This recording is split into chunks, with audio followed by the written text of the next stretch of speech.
Hi everyone, welcome to this amazing platform of physics Wallah. मेरा नाम है वजाहिद हुसैन और आज मैं आपके सामने क्लास 9th की केमिस्ट्री का एक और शानदार जबरदस्त जिंदाबाद चैप्टर लेके आ गया हूं, that is atom and molecule. बहुत सारे बच्चे पूछते हैं सर नोट्स कहां से, तो नोट्स मेरी जान पीडब्ल्यू की प्यारी प्यारी ऐप से, जिसका लिंक आपको डिस्क्रिप्शन में दिया गया है। पढ़ाई का असली मतलब पता है क्या होता है? That is PW.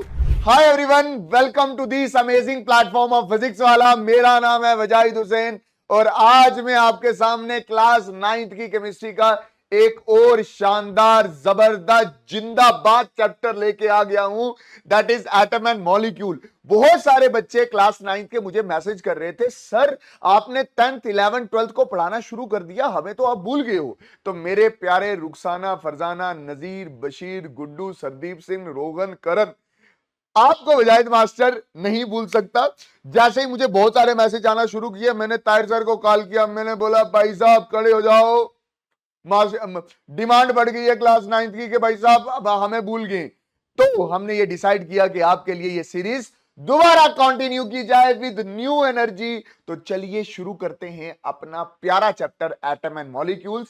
बहुत सारे बच्चे पूछते हैं सर नोट्स कहां से, तो नोट्स मेरी जान पीडब्ल्यू की प्यारी प्यारी ऐप से, जिसका लिंक आपको डिस्क्रिप्शन में दिया गया है। आप बहुत अच्छे से जानते हो कि पीडब्ल्यू इंडिया का बहुत बड़ा एजुकेशनल प्लेटफॉर्म है, जहां बच्चे नीट, जेई, बोर्ड्स, यूपीएससी जैसे एग्जाम की तैयारी करती है और अपने गोल्स अचीव करती है। तो मेरी जान, पढ़ाई का असली मतलब पता है क्या होता है? That is PW. तो एक चीज मैं और भी सजेशन करूंगा, आपको सजेस्ट करूंगा कि भाई साहब जब आप अपने नोट्स बना रहे हो ना, तो आप अपने नोट्स खुद से बनाओ, क्योंकि वही नोट्स सबसे बेस्ट होते हैं और रिवीजन के वक्त भी बहुत अच्छे से आपको चीजें रिवाइज होती हैं अपने नोट से। तो प्लीज मेरी नन्नी मुन्नी गुड्डे गुड़िया, क्या बोल सकता हूं मैं आपको, नजीर बोल सकता हूं, बशीर बोल सकता हूं, तो अपने नोट्स आपने खुद से बनाने हैं, ठीक है? अच्छा सर, टॉपिक क्या करने वाले, क्या क्या कवर होने वाले? एटम एंड मॉलिक्यूल्स दोबारा आ गया है। कुछ बच्चे सो गए होंगे क्लास में कि सर पता नहीं क्या पढ़ाने लगे। भाई साहब एटम एंड मॉलिक्यूल्स दोबारा से पढ़ा रहे हैं हम, ठीक है? सर टॉपिक क्या क्या कवर करोगे? ये आपकी बुक का सीक्वेंस है मेरी जान, ये आपकी बुक का सीक्वेंस है कि एटम एंड मॉलिक्यूल्स को बच्चों को बताओ, law governing the chemical equations बताओ, डाल्टन एटॉमिक थ्योरी बताओ, एटम एंड मॉलिक्यूल बताओ इन डिटेल, आइंस क्या होते हैं ये बताओ। अच्छा, उसके बाद valency, how to write the chemical formula, molecular mass क्या है, मोल कंसेप्ट क्या है, मोलर मास क्या है। तो ये सारे आपके क्या हैं, टॉपिक हैं जो आपने इस चैप्टर में पढ़ने हैं। बट मेरी जान एक चीज ध्यान से समझना, मास्टर तुम्हें बिल्कुल बेसिक से करवाएगा, बिल्कुल बेसिक से। जिस सीक्वेंस में मैं आपको चीजों को करवाने की कोशिश कर रहा हूं, प्लीज आप वही सीक्वेंस फॉलो करो। क्योंकि एक टीचर को पता होता है कि भाई साहब किस तरह से चीजों को, पहले कौन सा टॉपिक देना है, फिर कौन सा टॉपिक देना है, फिर कौन सा टॉपिक देना है और फिर कौन सा टॉपिक देना है। आई बात समझ नहीं? सर आज आप कुछ फ्रेश लग रहे हैं। अरे कोई 7-8 साल के बाद बंदा नहा के पढ़ाने आया ना, इसलिए बढ़िया है सर, बढ़िया है। अच्छा देखो, मेरी बात ध्यान से अच्छे से समझना। मैं टॉपिक पे आऊंगा, पहला टॉपिक हमारा डाल्टन एटॉमिक थ्योरी आएगा। बट उससे पहले मैं आपको ना एक चीज बताना चाहता हूं कि दुनिया की कोई भी चीज हो, चाहे ये रिमोट हो, चाहे ये कंगा हो, चाहे मैं हूं, चाहे ये ग्लास हो, चाहे ये कैंची हो, चाहे ये मोबाइल फोन हो, और चाहे ये आपका बशीरा हो, कोई भी हो, वो किससे बना होता है? एटम से एटम से बना होता है। सर बताओ कैसे बना होता है? ठीक, ये मेरे पास आपका आपका आपका अपना प्यारा क्या है, दैट इज बशीर साहब हैं, ठीक है? तो बायो वाले सर ने, बायो वाले इस बार बायो की cell the structure and function unit of life में नहीं पढ़ाया। तो क्या किससे बना होता था कोई भी लिविंग ऑर्गेनिज्म? सर सेल से बना होता है। सेल में बहुत सारी ऑर्गेनेलीज होती हैं, न्यूक्लियस होता है, एंडोप्लाज्मिक रेटिकुलम होता है, रफ एंडोप्लाज्मिक रेटिकुलम होता है, स्मूथ एंडोप्लाज्मिक रेटिकुलम होता है, माइटोकॉन्ड्रिया होता है, गोल्गी कॉम्प्लेक्स होता है, ठीक है? मैं एक चीज पकड़ता हूं, मैं बोलता हूं न्यूक्लियस के अंदर हमारे पास होता है डीएनए, ये ऐसा होता है। तो डीएनए भी एटम से बना है। सर कौन कौन से एटम से बना है मेरी जान? जैसे फास्फोरस हो गया, हाइड्रोजन हो गया, उसके बाद कार्बन हो गया। आई बात समझ? तो आज हमने इन्हीं एटम्स एंड मॉलिक्यूल्स को डिटेल में पढ़ना है। जहां मुझे लगेगा कि यहां बच्चों को एक्स्ट्रा चीज बतानी है, वहां मैं अपनी जान को एक्स्ट्रा चीज पक्का बताऊंगा। ठीक है, बढ़िया है। सबसे पहले है Dalton atomic theory. Dalton atomic theory, मेरी जान अच्छे से पूरा पूरा ध्यान इधर होना चाहिए, कहीं खो नहीं जाना। Dalton atomic theory, Dalton atomic theory क्या बोलता है? दुनिया की कोई भी चीज एटम से बनी होती है, कोई भी चीज, चाहे ये फट्टी क्यों ना हो, किससे बनी है? एटम से बनी है। चाहे मेरा हाथ क्यों ना हो, किससे बना है? एटम से क्यों बना होता है। ठीक है, मेरी क्लास का मास्टर होता था, वो हमेशा डस्टर बनाता था, लो जी डस्टर। सर डस्टर भी किससे बना है? ये छोटे छोटे छोटे छोटे आपको दिख रहे हैं ना सफेरिकल, ये क्या है? छोटे छोटे पार्टिकल हैं, इनको क्या बोला जाता है? एटम बोला जाता है। क्या बोला जाता है? एटम बोला जाता है। Every matter is made up of very small tiny particles known as atom. ये किसने बताया हमें? डाल्टन ने बताया। किसमें बताया? That is Dalton atomic theory में बताया। फिर मैं आपको ये बोलने की कोशिश कर रहा हूं कि इस एटम को तोड़ा नहीं जा सकता, एटम को तोड़ा नहीं जा सकता, एटम को तोड़ा नहीं जा सकता। Atom are not divisible. हालांकि ये स्टेटमेंट गलत है, आगे चल के बताऊंगा क्यों गलत है, बट अभी के लिए डाल्टन ने बोला था एटम को नहीं तोड़ा जा सकता। मतलब इस डस्टर को तोड़ तोड़ तोड़ तोड़ के आप एटम निकाल सकते हो, बट एटम को फर्दर तोड़ा नहीं जा सकता। ये डाल्टन ने हमें बताया था। ठीक, फिर ये बोलता है all atom of a given element are same in size, mass and chemical properties. एक गिवन एलिमेंट के जितने भी एटम्स होते हैं, जितने भी एटम होते हैं, उनका मास सेम होता है, उनका स्ट्रक्चर सेम होता है, उनका साइज सेम होता है, और उनकी केमिकल प्रॉपर्टीज भी क्या होती है? सेम होती है। मैं आपको एग्जांपल दे रहा हूं, इधर मैं आपको देता हूं, जिससे आपको ये सारी चीजें क्लियर हो जाएंगी। मैं बोल रहा हूं मेरे पास गोल्ड एक एलिमेंट है। ठीक है, गोल्ड एक एलिमेंट है। यस, गोल्ड एक एलिमेंट है। ठीक है, समझ आया? अब मैंने उसका टुकड़ा लिया, उसका टुकड़ा लिया तो वो किससे बना होगा? गोल्ड के एटम से बना होगा। A U A U A U A U A U A U A U A U A U A U A U A U. आई बात समझ? एलिमेंट गोल्ड है, गोल्ड एक एलिमेंट है जो किससे बना है? दैट इज एटम से बना है भाई साहब। तो ये जो मैंने बनाए ये क्या? सारे एटम। आई बात समझ के नहीं है? अब मैं आगे चल के एलिमेंट्स को और अच्छे से आपको बताऊंगा, बट अभी के लिए आप इतना समझो कि गोल्ड एक एलिमेंट है। जब मैं उसका टुकड़ा लूंगा तो वो एटम से बना होगा, जैसे किसने बोला? डाल्टन ने बोला। और इन एटम्स को आप तोड़ नहीं सकते। आई बात समझ? अच्छा अच्छा अच्छा अच्छा, ठीक ठीक ठीक ठीक है। मतलब एक एलिमेंट होगा, उसके सारे एटम सेम होंगे। जैसे मैं बोल रहा हूं ह्यूमंस के केस में, ह्यूमंस, जब मैं ह्यूमंस बोलता हूं तो सारे इंसान आपको नजर आते हैं ना। उसमें आपको रोहन, करण, पीयूष, बशीर, नाजिया, रुखसाना, नादिया, नदीर, मुदस्सिर, पिंकी, पीयूष, शक्तिमान, मुकेश, अंडानी, मोदी जी, है ना? ह्यूमंस, उसमें सारे ह्यूमंस लगभग लगभग सेम है। एलिमेंट गोल्ड, जब मैंने उसका टुकड़ा लिया तो उसके सारे सारे सारे सारे एटम क्या होंगे? सेम होंगे। ठीक, मैं एक और एलिमेंट ले रहा हूं, सोडियम, Na, सिंबल है सोडियम का, आगे चल के बताऊंगा। तो उसके सारे एटम्स क्या होंगे? सेम होंगे। सारे एटम क्या होंगे? सेम होंगे। सारे एटम क्या होंगे? सेम होंगे। सारे एटम क्या होंगे? सेम होंगे। सारे एटम क्या होंगे? सेम होंगे। ठीक है, सोडियम एक एलिमेंट है, उसका टुकड़ा लिया, वो जो छोटे छोटे पार्टिकल से बना है उसको आप बोलते हो एटम। तो ये सोडियम एलिमेंट है, एटम कौन सा होगा? सोडियम का एटम। कार्बन, तो कार्बन के atom C C C C C C C C C C C C C C. Same element same atom, different element different atom. ठीक है, atom of the different element, atom of the different element, atom of the different element are different in size, mass, chemical properties. मतलब अगर element अलग अलग हैं तो उनके atoms भी क्या होंगे? अलग अलग होंगे। एक का साइज बड़ा होगा, एक का साइज छोटा होगा। ठीक है, एक का मास ज्यादा होगा, दूसरे का मास कम होगा, एक की कुछ और केमिकल प्रॉपर्टीज होंगी, दूसरे की कुछ और केमिकल प्रॉपर्टीज होंगी। अब क्या बोल रहा है, atom combined in the ratio of small whole number to form a compound. बोलता है यही एटम जुड़ते हैं, यही एटम जुड़ते हैं। जैसे हाइड्रोजन, ऑक्सीजन और हाइड्रोजन जुड़ा तो ये क्या बनाते हैं, कंपाउंड्स बनाते हैं, HO2 बनाते हैं, कंपाउंड एंड मॉलिक्यूल्स बनाते हैं। अच्छा, अब ये बोल रहा है related number and kind of atoms are constant in a given compound. ये बोल रहा है कि ये आपने पानी लिया ना H2O, चाहे आप ये श्रीनगर का पानी लो, चाहे ये आप नोएडा को लो, चाहे ये दिल्ली का लो, चाहे आप रशिया का लो, चाहे ये अमेरिका का लो, भाई साहब इसमें 2 हाइड्रोजन होंगे, 1 ऑक्सीजन होगा। सर क्या बोल रहे हो, जरा जोर से बोलो ना। जोर से मैं ये बोल रहा हूं कि पानी चाहे जहां मर्जी का हो, है ना, पानी में क्या हुआ होगा, हाइड्रोजन हाइड्रोजन और 1 ऑक्सीजन जुड़ा होगा, तो क्या बना, H2O बना होगा। ये H2 आप जहां मर्जी से लो, दरिया से लो, समुद्र से लो, रशिया से लो, फ्रांस से लो, यूक्रेन से लो, ठीक है, चाइना से लो, ठीक, चाहे अपना इंडिया का ले लो, उसमें फॉर्मूला सेम ही होगा, H2O, जिसमें 2 हाइड्रोजन होंगे और 1 ऑक्सीजन होगा।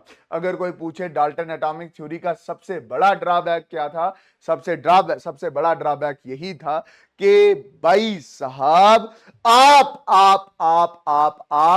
उसने बोला था एटम को तोड़ नहीं सकते, बट मैं बोल रहा हूं कि आप एटम को तोड़ सकते हो। अगला चैप्टर आएगा स्ट्रक्चर ऑफ एटम, उसमें ये सारी चीजें हम डिटेलिंग करेंगी। कुछ कुछ चीजें आपको थोड़ा सा समझ नहीं आ रहा होगा, बट वक्त के साथ आप चीजों को और अच्छे से समझ पाओगे। आप टाइम दो, हार मत हारना। अब मेरी बात ध्यान से समझना, मैं बोल रहा हूं कि जो हमारा मैटर है वो केमिकली 2 तरह का है, एक है प्योर सब्सटेंस और दूसरा है इम्प्योर सब्सटेंस। प्योर सब्सटेंस क्या हो गया, pure substance is made up of only one type of material, ठीक, made up of only one type of material. जो एक तरह के मटेरियल का बना हो हम उसको क्या बोलेंगे, प्योर सब्सटेंस बोलेंगे केमिकली। जैसे कि हमारे पास एलिमेंट्स आते हैं, बहुत तरह के एलिमेंट्स है हमारे पास में, एलिमेंट की डेफिनेशन आपको बाद में चल के अच्छे से करवाऊंगा कि एलिमेंट क्या होते हैं। मेरे पास बहुत तरह के एलिमेंट है, जैसे गोल्ड एक एलिमेंट मैंने पीछे बोला, तो गोल्ड के सारे एटम एक ही जैसे हैं, उसमें कोई और मिलावट नहीं है। हाँ, आई बात समझ नहीं आई? अच्छा जी, फिर मैं क्या बोल रहा हूं, फिर मैं आपको ये बोल रहा हूं कि सोडियम, फिर कार्बन, ये सारे एलिमेंट्स है, ठीक है, आगे चल के मैं आपको और अच्छे से बताऊंगा। ठीक है, इतनी बात समझ आई? हाँ सर, बहुत अच्छे से आई। सर मॉलिक्यूल्स भी प्योर होते हैं, मॉलिक्यूल्स भी क्या होते हैं, प्योर, मॉलिक्यूल भी प्योर होते हैं, मॉलिक्यूल भी प्योर होते हैं, प्योर होते हैं, ठीक है। अच्छा ठीक है सर, क्योंकि ये भी एक तरह के मटेरियल के बने होते हैं। ये मॉलिक्यूल 2 तरह के हो सकते हैं, एक है होमो मॉलिक्यूल, होमो मॉलिक्यूल में सेम तरह के एलिमेंट जुड़ते हैं, तो होमो मॉलिक्यूल मतलब सेम तरह के एटम जुड़े तो होमो मॉलिक्यूल। हेटेरो मॉलिक्यूल के अलग अलग एलिमेंट जुड़ेंगे, जैसे कि हाइड्रोजन और ऑक्सीजन जुड़े, तो ये अलग अलग तरह के मॉलिक्यूल जुड़े तो इसको बोलते हैं हेटेरो मॉलिक्यूल। अब आप ऐसा बोल सकते हो सर ये तो अलग अलग एलिमेंट जुड़े ना, तो ये तो इम्प्योर होने चाहिए। बट मेरी जान एक चीज समझो, आप समझो, जैसे कि ये मेरे पास गोल्ड है, ठीक है, गोल्ड में एक ही तरह के एटम होते हैं, AU AU AU AU, ठीक।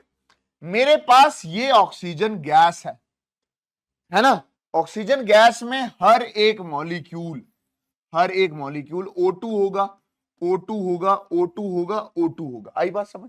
एक ही तरह के O2 O2 O2 O2। उसी तरह से ये मेरे पास पानी है, ठीक है, पानी एक हेटेरो मॉलिक्यूल है, H2O H2O H2O और H2O। आई बात समझ? ये दोनों मॉलिक्यूल हैं, ये होमो और ये हेटीरो, हेटीरो, हेटीरो, ये दोनों प्योर है क्योंकि इसमें कोई और तीसरी चीज नहीं है, दूसरी चीज नहीं है। O2 O2 O2 O2 H2O मिलके अब एक ही चीज बन चुकी, H2O के अलावा और कुछ नहीं है, इसलिए भी ये भी प्योर है, ये भी प्योर है, और ये जो एलिमेंट है ये तो होते ही प्योर है। एक चीज याद रखना, हेटीरो मॉलिक्यूल को ही, हेटीरो मॉलिक्यूल को ही आप कंपाउंड बोलते हो। क्या बोलते हो? हेटीरो मॉलिक्यूल को भी को ही आप कंपाउंड बोलते हो। क्या बोलते हो? कंपाउंड बोलते हो। बढ़िया है ना? हाँ सर, बहुत अच्छे से समझ आया। इस तरह से इम्प्योर सब्सटेंस है। इम्प्योर सब्सटेंस का इस चैप्टर में आपने इम्प्योर सब्सटेंस पढ़ना ही नहीं है, ठीक है? थोड़ा थोड़ा मैं बता देता हूं इम्प्योर सब्सटेंस के बारे में। जैसे कि हमारे पास सॉल्यूशन है जहां हम दो चीजें मिक्स करते थे, सॉल्ट प्लस वाटर, है ना? जैसे हमारे पास कोलाइड, जैसे फैट प्लस वाटर, ठीक है? Suspension, soil plus water. अब देखो ना, दो अलग अलग चीजें क्या किए हैं, मिक्स की गई हैं, तो इनको आप क्या बोलते हो? इम्प्योर सब्सटेंस, या अच्छे टीचर इसको मिक्सचर भी कहते हैं। बट हमारा जो सिलेबस है इस चैप्टर का वो ये, ठीक है? अब मैं आपको अच्छे से क्या समझाने वाला हूं, अच्छे से समझाने वाला हूं व्हाट इज एटम। एटम क्या होता है? The smallest unit of element, the smallest unit of element. अब सर हमें एलिमेंट का ही नहीं पता, इधर इधर हमें एलिमेंट का ही नहीं पता। एलिमेंट, एलिमेंट क्या है? The substance from which whole universe is made. वो चीज जिससे कायनात बनी है उसको बोलते हैं एलिमेंट्स। और हमारे पास 118 अलग अलग तरह के एलिमेंट्स हैं। Hydrogen, helium, lithium, beryllium, boron, carbon, nitrogen. हां, और उसकी एक यूनिट को, the smallest unit of an element is known as atom. उसकी एक यूनिट को हम क्या बोलते हैं? एटम बोलते हैं। एलिमेंट वो चीज जिससे कायनात बनी है, और इसकी एक यूनिट को हम क्या बोलते हैं? एटम बोलते हैं। जैसे मैंने अभी बोला, एलिमेंट वो चीज, जैसे गोल्ड एक एलिमेंट है, ठीक है? तो गोल्ड एक एलिमेंट है, ठीक? गोल्ड एक एलिमेंट है, गोल्ड एक एलिमेंट है, एलिमेंट है, ठीक है? उसकी सबसे छोटी यूनिट को आप क्या बोलते हो? एटम बोलते हो। उसकी सबसे छोटी, मतलब उसकी एक एक एक ये जो पार्टिकल है ना, इसको आप क्या बोलते हो? एटम बोलते हो। और जो एटम का साइज होता है वो बिल्कुल छोटा होता है, बिल्कुल छोटा होता है। The radius of atom is known as atomic radius, and generally it is calculated in nanometer. मतलब जो एटम का साइज होता है बिल्कुल छोटा, मतलब एटम का साइज बिल्कुल छोटा है, तो उसके रेडियस को क्या बोला जाता है? उसके रेडियस को बोला जाता है एटॉमिक रेडियस। और वो जो एटॉमिक रेडियस कैलकुलेट होता है वो नैनोमीटर्स में कैलकुलेट होता है। मान के चलना, जब चीज नैनोमीटर में कैलकुलेट होने लग जाए तो ये मान लेना कि चीज बहुत छोटी है। तो 1 नैनोमीटर जो होता है ना, वो अराउंड 10⁻⁻⁹ मीटर के करीब करीब होता है। इतना छोटा होता है क्या? नैनोमीटर। और हमारा एटम भी सच में बहुत छोटा होता है। पहले पहले हर एलिमेंट का सिंबल बनाया गया कि भाई साहब ऐसे एलिमेंट है तो उसका सिंबल लिखते हैं। तो ओल्ड सिंबल थे, ठीक है? ओल्ड सिंबल, जैसे हाइड्रोजन को क्या करते थे? सर्कल करके डॉट लगा देते थे, ठीक है? आई बात समझ? ये डाल्टन के दिए हुए सिंबल हैं, इसलिए डाल्टन सिंबल्स भी बोलते हैं इनको, ठीक है? उसके बाद कार्बन, कार्बन में सर्कल करके डार्क कर देते थे अंदर। ऑक्सीजन में सिर्फ सर्कल होता था, ठीक है? फास्फोरस में सर्कल करके क्या करते थे? एक डंडी यहां से, एक डंडी यहां से, एक डंडी यहां से, ठीक है ना? ये एक गाड़ी का भी, एक गाड़ी का सिंबल भी ऐसा ही है। जल्दी जल्दी जल्दी बताओ, अमीर बच्चे बताएंगे ये किस गाड़ी का सिंबल है, ठीक है? अच्छा, उसके बाद सल्फर सर्कल डाल के क्या कर देते थे? प्लस कर देते थे। प्लैटिनियम सर्कल डाल के पी डाल देते थे। आयरन सर्कल डाल के आई डाल दिया। कॉपर सर्कल डाल के सी डाल दिया। सिल्वर सर्कल डाल के एस डाल दिया। गोल्ड सर्कल डाल के जी डाला, और साथ साथ में ना ये छोटी छोटी छोटी छोटी छोटी डंडियां भी बना दी। ताकि ऐसा लगे कि गोल्ड क्या कर रहा है, चमक रहा है, ठीक है। लेड सर्कल डाल के एल, और मरकुरी सर्कल डाल के छोटे छोटे छोटे, जैसे ये मरकुरी क्या सर्कल डाल के छोटे छोटे छोटे छोटे छोटे क्या कर दिए, डॉट डाल दिए। अब मेरी बात ध्यान से समझो, ध्यान से समझो। तो इन एलिमेंट्स का जो ये सिंबल है ना, ये जो एलिमेंट का सिंबल है, अब देखो ये कितनी मुश्किल तरीके से लिखा हुआ है, ठीक है कि नहीं है, कितना बड़ा सिंबल लिखा जाएगा। हमने क्या किया कि इस सिंबल्स को शॉर्टकट बनाया, शॉर्टकट, कि भाई साहब अल्फाबेटिकल ऑर्डर में लिखेंगे, तमीज से लिखेंगे, ठीक है, बढ़िया, ठीक। सिंबल ऑफ एंड एटम्स या एलिमेंट्स, ठीक है। वो जो एक एलिमेंट है ना, वो एक एलिमेंट है, उसकी सबसे छोटी एलिमेंट एंटिटी को आप एटम बोलते हो। तो एलिमेंट का सिंबल भी सेम हुआ, तो उसके एटम का सिंबल भी क्या हुआ, सेम हुआ। देखा कैसे कैसे सिंबल करना है आपको, आपको कुछ नहीं करना, मेरी तरफ देखो। जैसे जैसे मैं क्या बोल रहा हूं, जैसे कैल्शियम है ना, कैल्शियम, कैल्शियम एक एलिमेंट है, उसका सिंबल क्या लिखेंगे, कैपिटल सी और साथ में छोटा सी, ठीक है ना। The first letter of a symbol is always written capital letter upper case जिसको बोलते हैं, and the second letter as a small letter as a lower case. और कुछ ऐसे एलिमेंट है जहां पे वो ये जो छोटा वाला है ये होता ही नहीं है, मतलब स्मॉल लेटर वाला होता ही नहीं है, ठीक है। जैसे हाइड्रोजन, एच लिखेंगे सिर्फ, एल्युमिनियम का ए बड़ा एल छोटा, कोबाल्ट का सी बड़ा ओ छोटा, ठीक है। Hydrogen H, lithium L I, oxygen O, silicon S I, zinc Z N, calcium C A. अच्छा, कुछ ऐसे एलिमेंट्स आपको देखने को मिलेंगे, जैसे मैं बोल रहा हूं कैल्शियम, तो आपने ए सी लगा दिया बड़ा और ए लगा दिया छोटा। बट कुछ ऐसे एलिमेंट है जैसे आयरन है, बट आयरन का सिंबल क्या होता है, एफ ई, क्योंकि हम आयरन का सिंबल उसके लैटिन वर्ड से लेते हैं। क्या बोल रहा हूं, some other symbols have been taken from the names of the element in Latin, German और अ ग्रीक वर्ड, ठीक है। जैसे आयरन एफ ई है, F E, F capital E छोटा, ये आयरन से नहीं लिया है, इट्स लैटिन नेम फेरम से, है ना, एफ ई फेरम, फेरम, आई बात समझ। Sodium symbol N A, N A, तो ये किससे लिया गया, नेट्रम से, नेट्रियम, नेट्रियम से लिया गया, ठीक। पोटेशियम का के सिंबल है इज फ्रॉम कैलियम, आई बात समझ। तो याद रख लेना, याद रख लेना कि भाई साहब एलिमेंट का सिंबल कैसे लिखते। सर किसी में दो लिखा है, किसी में एक लेटर लिखा है, हमें कैसे पता चलेगा, मेरी जान याद करना पड़ेगा, पहले 20 आपको याद रखने पड़ेंगे। देखो इधर कैसे है, ये मेरे पास बहुत सारे एलिमेंट्स है, hydrogen, helium, lithium, beryllium, boron, carbon, nitrogen, oxygen, fluorine, neon, sodium, magnesium, aluminium, silicon, phosphorus, sulphur, chlorine, argon, potassium, calcium. ये इसके सिंबल लिखेंगे, H, H E, L I, B E, boron, carbon, nitrogen, oxygen, fluorine, neon, sodium, magnesium, aluminium, silicon, phosphorus, sulphur, chlorine, argon, potassium and calcium. याद रखनी पड़ेगी मेरी जान, याद रखना पड़ेगा। आप कुछ भी करो इसको याद करना पड़ेगा, कुछ भी करो पहले 20 आपको याद होने चाहिए।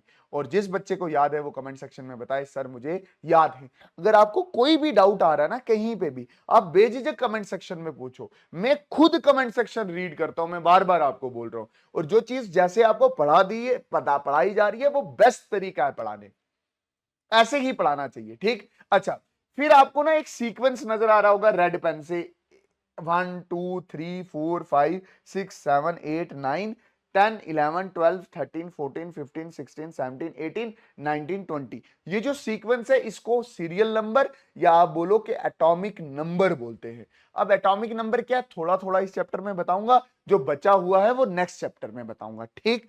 आई बात समझ, हाँ सर। अच्छा मेरी बात ध्यान से समझना, अच्छे से समझना। अब मैं आपको ये बोलने वाला हूं कि डाल्टन ने गलत बोला था कि एटम को तोड़ा नहीं जा सकता।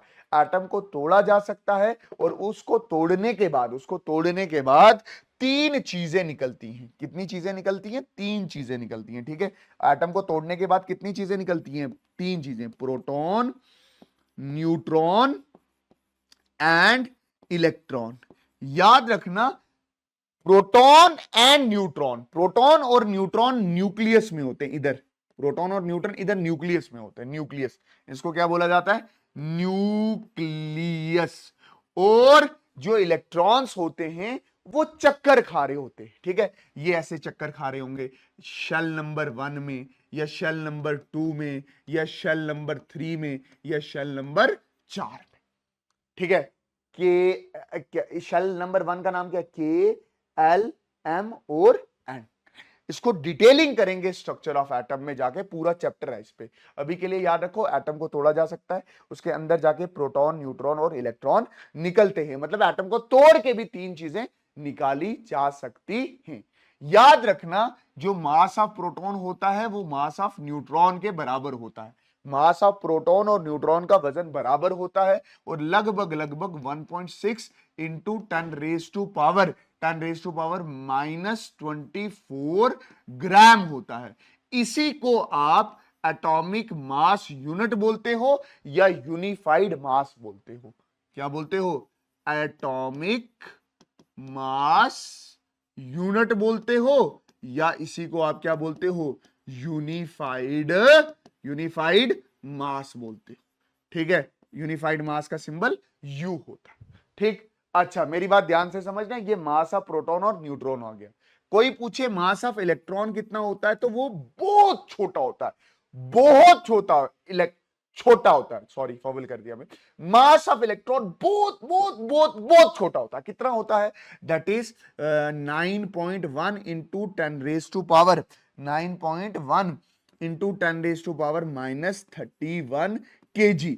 इतना ज्यादा छोटा होता है, बहुत छोटा होता है। प्रोटॉन और न्यूट्रॉन से तो बहुत छोटा होता है। मान के चलो, अगर ये प्रोटॉन है ना सिर्फ एक, तो इलेक्ट्रॉन का वजन ना के बराबर है, ठीक है। ये प्रोटॉन, ये इलेक्ट्रॉन, देख इलेक्ट्रॉन कितना छोटा है, और प्रोटॉन सच में 2000 गुना इलेक्ट्रॉन से बड़ा होता है।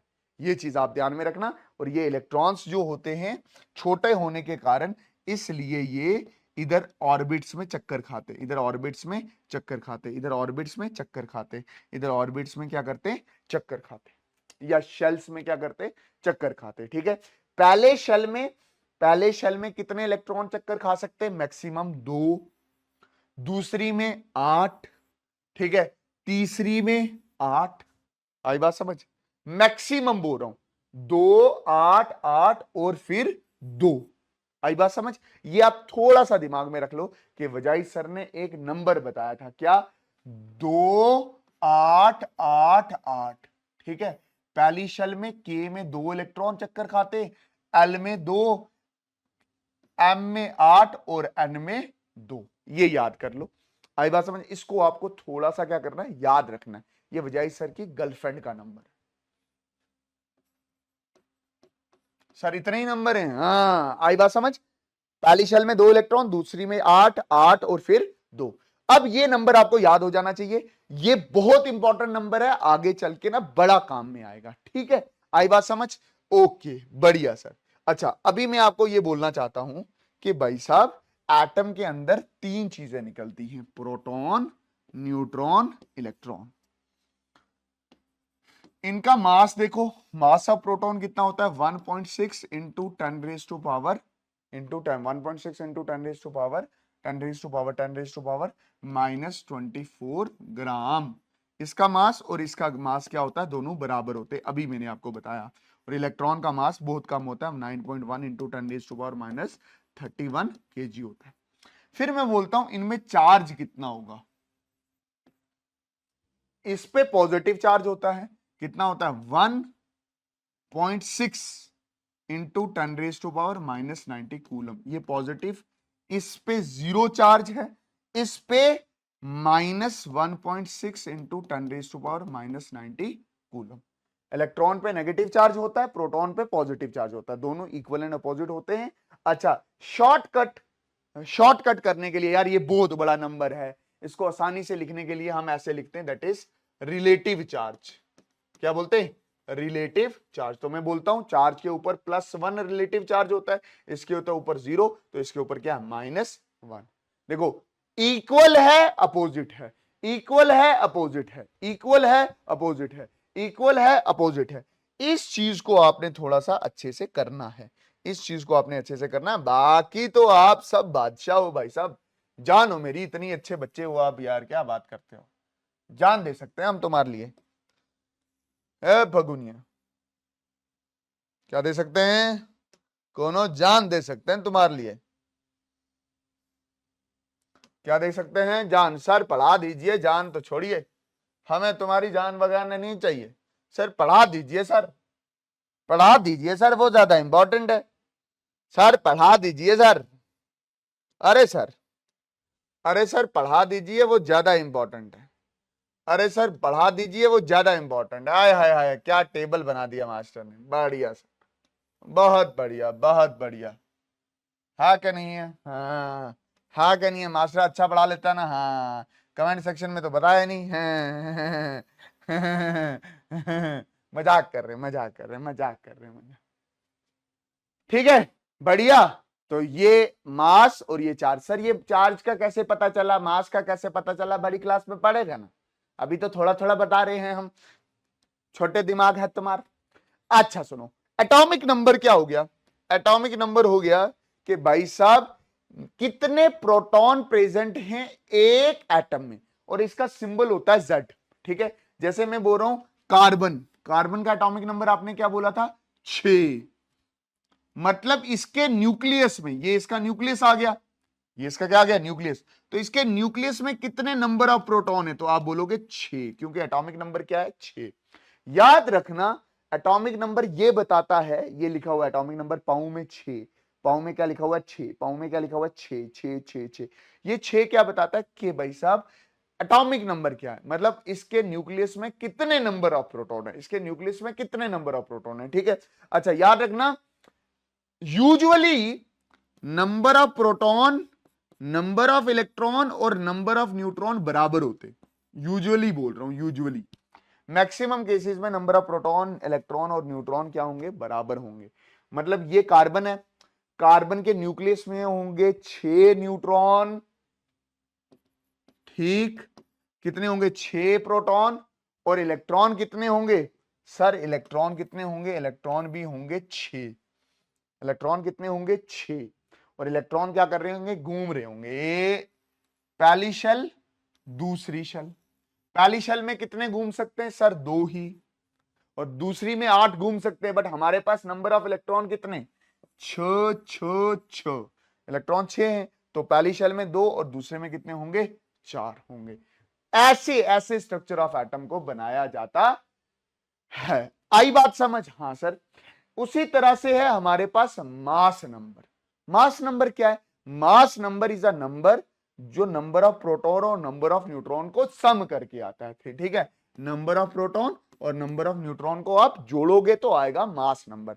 जैसे कार्बन 6 है, कार्बन 6, तो इसमें नंबर ऑफ प्रोटॉन कितने हुए, 6, नंबर ऑफ न्यूट्रॉन कितने हुए, 6, तो मास नंबर कितना हुआ एक्चुअल में, सर मास नंबर हुआ number of proton plus number of neutron का सम। नंबर ऑफ प्रोटॉन कितना है, 6 प्लस 6, तो मास नंबर कितना आया, 12। आई बात समझ, हाँ सर। अच्छा जी, मेरी बात अच्छे से समझना, किसी भी एलिमेंट्स को कैसे लिखा जाता है, किसी भी एलिमेंट को कैसे लिखा जाता है, आराम से सुनना कैसे लिखा जाता है। जैसे कोई एलिमेंट है, जैसे कोई एलिमेंट है कार्बन, ये कार्बन है, इसके पाऊ में, ये पाऊ में ये जो लिखा होता है, ये लिखा होता है एटॉमिक नंबर। क्या लिखा होता है, एटॉमिक नंबर। आई बात समझ। और इसके सर पे इधर इधर इधर इधर ये जो ये 6, ये लिखा जो होता है ना, ये जो लिखा होता है, ये लिखा होता है मास नंबर। आई बात समझ, हाँ सर, जबरदस्त तरीके से। अब आप केमिस्ट्री पढ़ रहे हो तो कोई मतलब दिक्कत नहीं आनी चाहिए आपको, ठीक है, हर चीजें क्लियर होनी चाहिए। देखो इधर आराम से सुनना, आराम से सुनना, अभी हम आगे चलेंगे, आराम से सुनना। मैं क्या बोल रहा हूं, जैसे ऑक्सीजन है, ऑक्सीजन का एटॉमिक नंबर कितना है, 8, number of proton 8, number of neutron भी 8, तो मास नंबर कितना हो जाएगा, 16। अक्सर मास नंबर डबल हो जाता है एटॉमिक नंबर के। बढ़िया है ना, हाँ सर, बहुत ही बढ़िया है, मजा आ रहा है।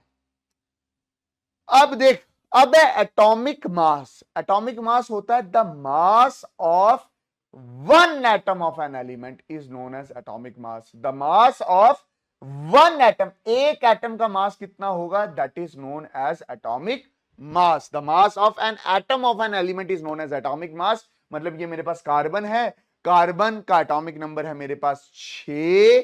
इस कार्बन का मास कितना होगा? अगर आप थोड़ा सा सीरियस होकर चीजों को सोचो समझो तो मैं बोल रहा हूं ये इसका वेट किस पे डिपेंड करेगा। इधर देखो, ये जो इसका वेट किस पे डिपेंड करेगा कि इसमें क्या क्या है, प्रोटॉन है, न्यूट्रॉन है और कोनो इलेक्ट्रॉन है, बड़ा कम है। तो इसका मास किस चीज पे डिपेंड कर रहा है कि इसमें क्या क्या चीज है, प्रोटॉन, न्यूट्रॉन और इलेक्ट्रॉन। तो किसी भी एटम का मास किस पे डिपेंड करेगा कि उसके अंदर क्या क्या है। जैसे कार्बन का एटॉमिक मास, कार्बन का एटॉमिक मास किस पे डिपेंड करेगा कि उसके अंदर प्रोटॉन कितने हैं, न्यूट्रॉन कितने हैं और इलेक्ट्रॉन कितने हैं। आई बात समझ? हां सर, जबरदस्त तरीके से समझ आया। अब देख, कार्बन, कार्बन का एटॉमिक मास निकाल रहे, कार्बन का एटॉमिक मास निकाल रहे हैं। वो किस पे डिपेंड करेगा?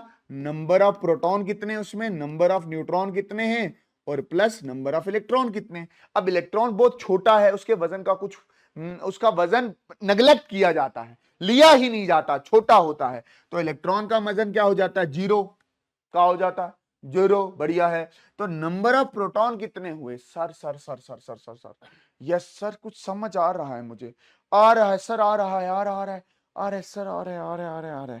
ठीक है, नंबर ऑफ प्रोटॉन कितने? 6। 6 प्रोटॉन का वजन प्लस 6 न्यूट्रॉन का वजन, और ये जीरो हो जाएगा। प्रोटॉन और न्यूट्रॉन बराबर ही होते हैं, 6 प्रोटॉन प्लस 6 न्यूट्रॉन बराबर, तो ये कितना आ जाएगा? ये बराबर है। तो न्यूट्रॉन की जगह आप प्रोटॉन निकल लिख सकते हो, तो ये आ गया 12 प्रोटॉन। 12 प्रोटॉन मतलब 12 इंटू एक प्रोटॉन। एक प्रोटॉन का वजन कितना होता है? That is 12 into 10 raise to power, 12 into 10 raise, ना 12, एक प्रोटॉन का वजन होता है 1.6 into 10 raise to power, 10 raise to power -24 gram. इतना वजन आएगा 12, मतलब atomic mass of carbon. But मैं बोल रहा हूं कि भाई साहब इसको आप क्या बोलते हो? AMU, एटॉमिक मास यूनिट, या इसी को आप यूनिफाइड मास बोलते हो। तो एटॉमिक मास कितना आ जाएगा, कितना आ जाएगा? दैट इज 12 AMU लिख सकते हो या 12 यूनिफाइड मास लिख सकते हो। सर ये मास नंबर से कुछ मिलता जुलता नहीं है? अरे मेरी जान, हाँ, बट इसके साथ यूनिट है। कौन सी यूनिट है? Atomic mass unit. याद रख लो कि एटॉमिक मास को किस में कैलकुलेट किया जाता है? एटॉमिक मास यूनिट में कैलकुलेट किया जाता है। ठीक है, वही मैंने बताया हुआ कि 1.6 इंटू 10⁻24 ग्राम को AMU या यूनिफाइड मास बोलते हैं। ठीक है, बढ़िया है ना? हाँ सर। अच्छा, अब देखो, मैं हाइड्रोजन की कहानी आपको अच्छे से समझा देता हूं, आराम से सुनना। हाइड्रोजन की कहानी में आपको अच्छे से समझा देता हूं, आराम से सुनो सुनो सुनो सुनो। अगर आपसे कोई पूछे atomic mass of hydrogen, hydrogen का एटॉमिक नंबर कितना है? 1 ही है ना, एटॉमिक नंबर 1, पहला है ना, पहला एलिमेंट है। तो एक प्रोटॉन आना चाहिए, एक न्यूट्रॉन आना चाहिए और एक इलेक्ट्रॉन आना चाहिए। बट यहां पे एक्सेप्शन है, इलेक्ट्रॉन का मास तो कंसीडर ही नहीं करते, तो ये तो जीरो ही हो जाएगा। यहां पे न्यूट्रॉन भी नहीं होता, यहां पे न्यूट्रॉन भी नहीं होता, न्यूट्रॉन भी नहीं होता, न्यूट्रॉन भी यहां जीरो है। तो ये कितना हुआ? एक प्रोटॉन का वजन होता है 1.6 इंटू 10⁻24 -24 ग्राम। इसी को हम 1 AMU या 1 यूनिफाइड मास भी कहते हैं। आई बात समझ? अब मैं आपके सामने कुछ एलिमेंट्स लिख रहा हूं, उनका एटॉमिक नंबर, मास नंबर और एटॉमिक मास लिख रहा हूं। कुछ एलिमेंट्स लिख रहा हूं, देखना। जैसे जैसे hydrogen, helium, lithium, beryllium, boron. 20 तक आप खुद करोगे। सबसे पहले इनका एटॉमिक नंबर, एटॉमिक नंबर कितना आ जाएगा? 1, 2, 3, 4, 5। Atomic number he number of proton होते हैं। ठीक है, फिर नंबर ऑफ न्यूट्रॉन, इसमें 0 है, इसमें 0, इसमें 2, 3 4 5। नंबर ऑफ इलेक्ट्रॉन, जितना एटॉमिक नंबर उतने इलेक्ट्रॉन, 1 2 3 4 5। ठीक, फिर आपसे पूछे मास नंबर, आपसे क्या पूछे? Mass number. इस टेबल पे हम दोबारा भी आएंगे, ध्यान इधर रखना। मास नंबर क्या होगा? 1 1 ही होगा ना। प्रोटॉन और न्यूट्रॉन को सम करेंगे, 1 + 0 इज 1, 2 + 2 4, 3 + 3 6, 4 + 4 8, 5 + 5 10। अच्छा, एटॉमिक मास, एटॉमिक मास कैसे करेंगे? इसी के साथ यूनिट लगानी है, 1 AMU या U लगा दो, 4 AMU, 6 AMU, 8 AMU, 10 AMU, या जिसको आप एटॉमिक मास यूनिट कहते हो।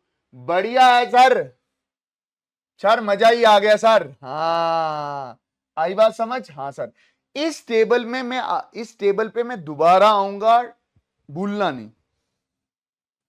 अच्छा देखो, एक चीज तो आपको पता चल गई होगी। क्या चीज पता चली होगी? इधर देखना, कि जो एटॉमिक नंबर है उसका डबल होता है मास नंबर, और एटॉमिक मास, मास नंबर के साथ यूनिट लगानी होती है। ठीक है ना? अब जैसे आपको बोले हाइड्रोजन, अब हाइड्रोजन का केस का एक्सेप्शन है, 1 ही होगा, 1 U होगा। इसका कार्बन, कार्बन कितना होता है? 6, इसका डबल 12 हो जाएगा, और यूनिट क्या हो जाएगी? U, या AMU भी लिख सकते हैं, U भी लिख सकते हो, AMU भी लिख सकते हो। नाइट्रोजन एटॉमिक नंबर 7 है, तो 14 U, 8 है ना, 8 16 U। ये भी एक्सेप्शन है, ये भी ध्यान में रखना। एटॉमिक नंबर 11 डबल करोगे तो 22 होगा, बट इसमें एक ज्यादा होता है, दैट इज 23। ठीक है, ये एक्सेप्शन है। मैग्नीशियम 12 डबल करोगे तो 24 U, 16 डबल करोगे तो 32 U। क्लोरीन 17 होता है, ये भी थोड़ा याद करने वाला है, डबल करोगे तो 34, बट एक्सेप्शनली इसका क्या आएगा? 35.5 U। ये 20 है, डबल करोगे तो 40 U। केमिस्ट्री में कुछ एक्सेप्शंस हैं, अभी के लिए याद रखो कि atomic mass of sodium is 23 U and chlorine is 35.5 U। बड़ी क्लासेस में आपको बहुत अच्छे से इसका रीजन पता चलेगा, अभी इसको याद करना है, इसको याद करना है। ठीक, अच्छा स्ट्रक्चर ऑफ एटम बता दिया है, बताएं, चर्चा तो हुई है स्ट्रक्चर ऑफ एटम पे थोड़ी थोड़ी। जैसे कि मैंने क्या बोला, मैंने ये बोला कि भाई साहब ये कैल्शियम है, ये कैल्शियम है, एटॉमिक नंबर 20 है। इसके न्यूक्लियस में कितने प्रोटॉन है? इसके न्यूक्लियस में 20 प्रोटॉन 20 न्यूट्रॉन। हाँ, इलेक्ट्रॉन भी कितने? नंबर ऑफ इलेक्ट्रॉन कितने? Number of electron sir 20। Arrange कैसे होंगे? 2 पहली शेल में, फिर 8 10 18 और 2 20। ये जो 2 8 8 है ना, 2 8 8 8 है, ये मेरी गर्लफ्रेंड का नंबर है। इसी तरह से इलेक्ट्रॉन अरेंज होते हैं एटम के अंदर शेल्स में, इसी को आप इलेक्ट्रॉनिक कॉन्फ़िगरेशन कहोगे आगे चल के। ठीक है, आखिरी आखिर में कितने इलेक्ट्रॉन आए, जैसे यहां आखिर में कितने इलेक्ट्रॉन हुए, इसी को आप वैलेंस शेल इलेक्ट्रॉन भी कहते हो। आखिर में कितना आया, इसको क्या बोलते हो? Valence shell electron. याद रखना, आखिर में कितना आया, इसी को आप क्या बोलते हो? Valence shell electron. सर कुछ और करके बताओ, कुछ और। जैसे सोडियम है, एटॉमिक नंबर 11, न्यूक्लियस में कितने? 11 प्रोटॉन 11 न्यूट्रॉन। कितने इलेक्ट्रॉन है? 11 इलेक्ट्रॉन है। कैसे अरेंज होंगे? 2 8 1, पहली में 2 ही जा सकते हैं मैक्सिमम, फिर 8 मैक्सिमम, फिर 1। ये जो 1 यहां है ना, इसी को आप क्या बोलते हो? Valence electron. और अगर कोई आपसे पूछे इसकी इलेक्ट्रॉनिक कॉन्फ़िगरेशन क्या होगी, तो आप बोलोगे 2 8 8। वैलेंस इलेक्ट्रॉन कितना हुआ? 1। सर इस केस में इलेक्ट्रॉनिक कॉन्फ़िगरेशन क्या होगी? 2 8 8 2। सर ये क्या है? 2 इस केस में इलेक्ट्रॉनिक, इस केस में वैलेंस इलेक्ट्रॉन कितने होंगे? 2 होंगे। ये जो लिखा है ये बोल रहा है कि के में 2 इलेक्ट्रॉन गए हैं, फिर एल में 8 गए हैं, एम में 8 गए हैं और एन में क्या है? 8 गए हैं। K L M N, Katrina Kaif, Lata Mangeshkar, Madhuri Dixit और एन फॉर नूरा फतेही। फबल कर गए हैं, थक गए हैं, क्या कर सकते हैं? ठीक है। अच्छा, कार्बन कितने होते? 6, तो 2 इधर गए, 4 ऊपर गए। वैसे ही 6 प्रोटॉन इधर हैं, 6 न्यूट्रॉन इधर हैं। एटॉमिक नंबर, तो नंबर ऑफ इलेक्ट्रॉन कितने हैं? 6। ये कैसे अरेंज हुए? 2, 4। ये इसकी इलेक्ट्रॉनिक कॉन्फ़िगरेशन है। वैलेंस इलेक्ट्रॉन कितने हुए? 4। ठीक है। कोई पूछ ले कि इलेक्ट्रॉनिक कॉन्फ़िगरेशन क्या होता है, कि इलेक्ट्रॉनिक कॉन्फ़िगरेशन क्या होता है? इलेक्ट्रॉनिक कॉन्फ़िगरेशन क्या होता है? इलेक्ट्रॉनिक कॉन्फ़िगरेशन क्या होता है? ये होता है arrangement of electron in an atom. और कैसे इलेक्ट्रॉन अरेंज करते हो आप? 2 8 8 2 करके। बढ़िया है। अब है मॉलिक्यूल। क्या मतलब है मॉलिक्यूल का? मॉलिक्यूल का मतलब होता है अ molecule is generally a group of atom, group of 2 or more atoms that are chemically bonded together। Molecule क्या होगा? जब एक एटम दूसरे एटम के साथ बॉन्ड बना के जुड़ जाएगा और वो एक हो जाएगा, उसी को आप क्या बोलोगे? मॉलिक्यूल। होमो मॉलिक्यूल सेम तरह के एटम जुड़ रहे हैं, जैसे O2 बन रहा है, और हेटेरो मॉलिक्यूल अलग अलग तरह के एटम जुड़ रहे हैं, जैसे ये H2 बन रहा है। H2O प्योर में ही आएगा, याद रख लेना। हेटेरो मॉलिक्यूल का ही दूसरा नाम क्या होता है? कंपाउंड होता है। क्या हेटेरो मॉलिक्यूल एक मॉलिक्यूल है? यस। क्या हेटेरो मॉलिक्यूल होमो मॉलिक्यूल है? नो। क्या कंपाउंड होमो मॉलिक्यूल है? No no no no. बढ़िया है। अच्छा, number of atom consisting a molecule is called atomicity. मतलब एक मॉलिक्यूल में कितने एटम हैं, वो उसकी एटॉमिसिटी है। ठीक है। कुछ ऐसे मॉलिक्यूल भी होते हैं जो किसी के साथ जुड़ते ही नहीं है। ठीक है। जैसे helium, neon, argon, krypton, xenon, ये एक ऐसे मॉलिक्यूल्स हैं। हालांकि मैं बोल रहा था यूजुअली कि मॉलिक्यूल तब बनेंगे जब एटम और एटम कंबाइन होंगे, बट कुछ एटम भी मॉलिक्यूल हो जाते हैं, बट वो जुड़ते ही नहीं है, जुड़ते नहीं, एक्सेप्शंस आर देयर। तो मैं क्या बोल रहा हूं? Molecule of some elements contain only one atom, जुड़े ही नहीं किसी के साथ, तो monoatomic. Molecule of some molecule contain only 2 atom, तो इसको बोलेंगे डाई एटॉमिक। जैसे हीलियम किसी के साथ जुड़ता ही नहीं है, तो क्या बोल सकते हैं? Mono atomic. ठीक। हाइड्रोजन हाइड्रोजन जुड़ता है तो डाई एटॉमिक, ऑक्सीजन ऑक्सीजन जुड़ता है तो डाई एटॉमिक। ठीक है। अच्छा, ओजोन, O3 एटम जुड़ते हैं तो ट्राई एटॉमिक। अच्छा, बहुत सारे एटम जुड़े तो उनको बोलते हैं पॉली एटॉमिक। ठीक है। जैसे मोनोएटॉमिक में helium, neon, krypton, argon, xenon. Diatomic में H2, ऑक्सीजन में O2, नाइट्रोजन में N2, ट्राई एटॉमिक में O3, पॉली एटॉमिक में phosphor, P4 and sulphur 8। Why these elements combine? Why these elements combine? Why these atom combine? Atom combine to attain the stability। ठीक है। Atom combine to attain the stability. Atom इसलिए combine होते हैं ताकि वो stability attain कर सके। कुछ अकेले ही रह लेते, जैसे हीलियम को किसी की जरूरत ही नहीं है, वो बोलता मैं अकेला ही सरवाइव कर जाऊंगा, मुझे किसी दूसरे की जरूरत नहीं है। वैसे ही ऑक्सीजन बोलता है यार किसी और के साथ शादी करनी पड़ेगी तभी मैं सरवाइव कर पाऊंगा, O2। ओजोन बोलता है कि भाई साहब 3 के साथ शादी करनी पड़ेगी तभी सरवाइव कर पाऊंगा। ठीक है। तो ये एलिमेंट्स इसीलिए जुड़ते हैं ताकि वो स्टेबिलिटी को क्या कर सके? अटेन कर सके। ठीक है। अब इस स्टेबिलिटी पे भी बहुत चर्चा चलेगी आने वाले दिनों में। वो स्टेबिलिटी कैसी होती है, क्यों होती है, क्यों हीलियम नहीं जुड़ता, वो आगे चल। ठीक है मेरी जान। हाँ, और अच्छे से बोलूं तो 10th में इसको अच्छे से पढ़ेंगे, ठीक है। अभी के लिए बस इतना ही दिमाग में रखो, ठीक। उसके बाद है मॉलिक्यूलर मास। मॉलिक्यूलर मास क्या हो गया? The mass of molecule, the mass of molecule, the mass of molecule, the mass of molecule. Molecular mass क्या हो गया? कि मास ऑफ मॉलिक्यूल, ठीक है। एक मॉलिक्यूल का क्या मास होगा, वही उसका मॉलिक्यूलर मास होगा। जैसे एक मॉलिक्यूल है मेरे पास H2O, अब इसका मास क्या होगा? इसका मास किस पे डिपेंड करेगा? इसमें क्या क्या है? इसमें है 2 हाइड्रोजन प्लस 1 ऑक्सीजन। 2 हाइड्रोजन, एक हाइड्रोजन का मास कितना है? 1 AMU। एक ऑक्सीजन का कितना है? 16 AMU।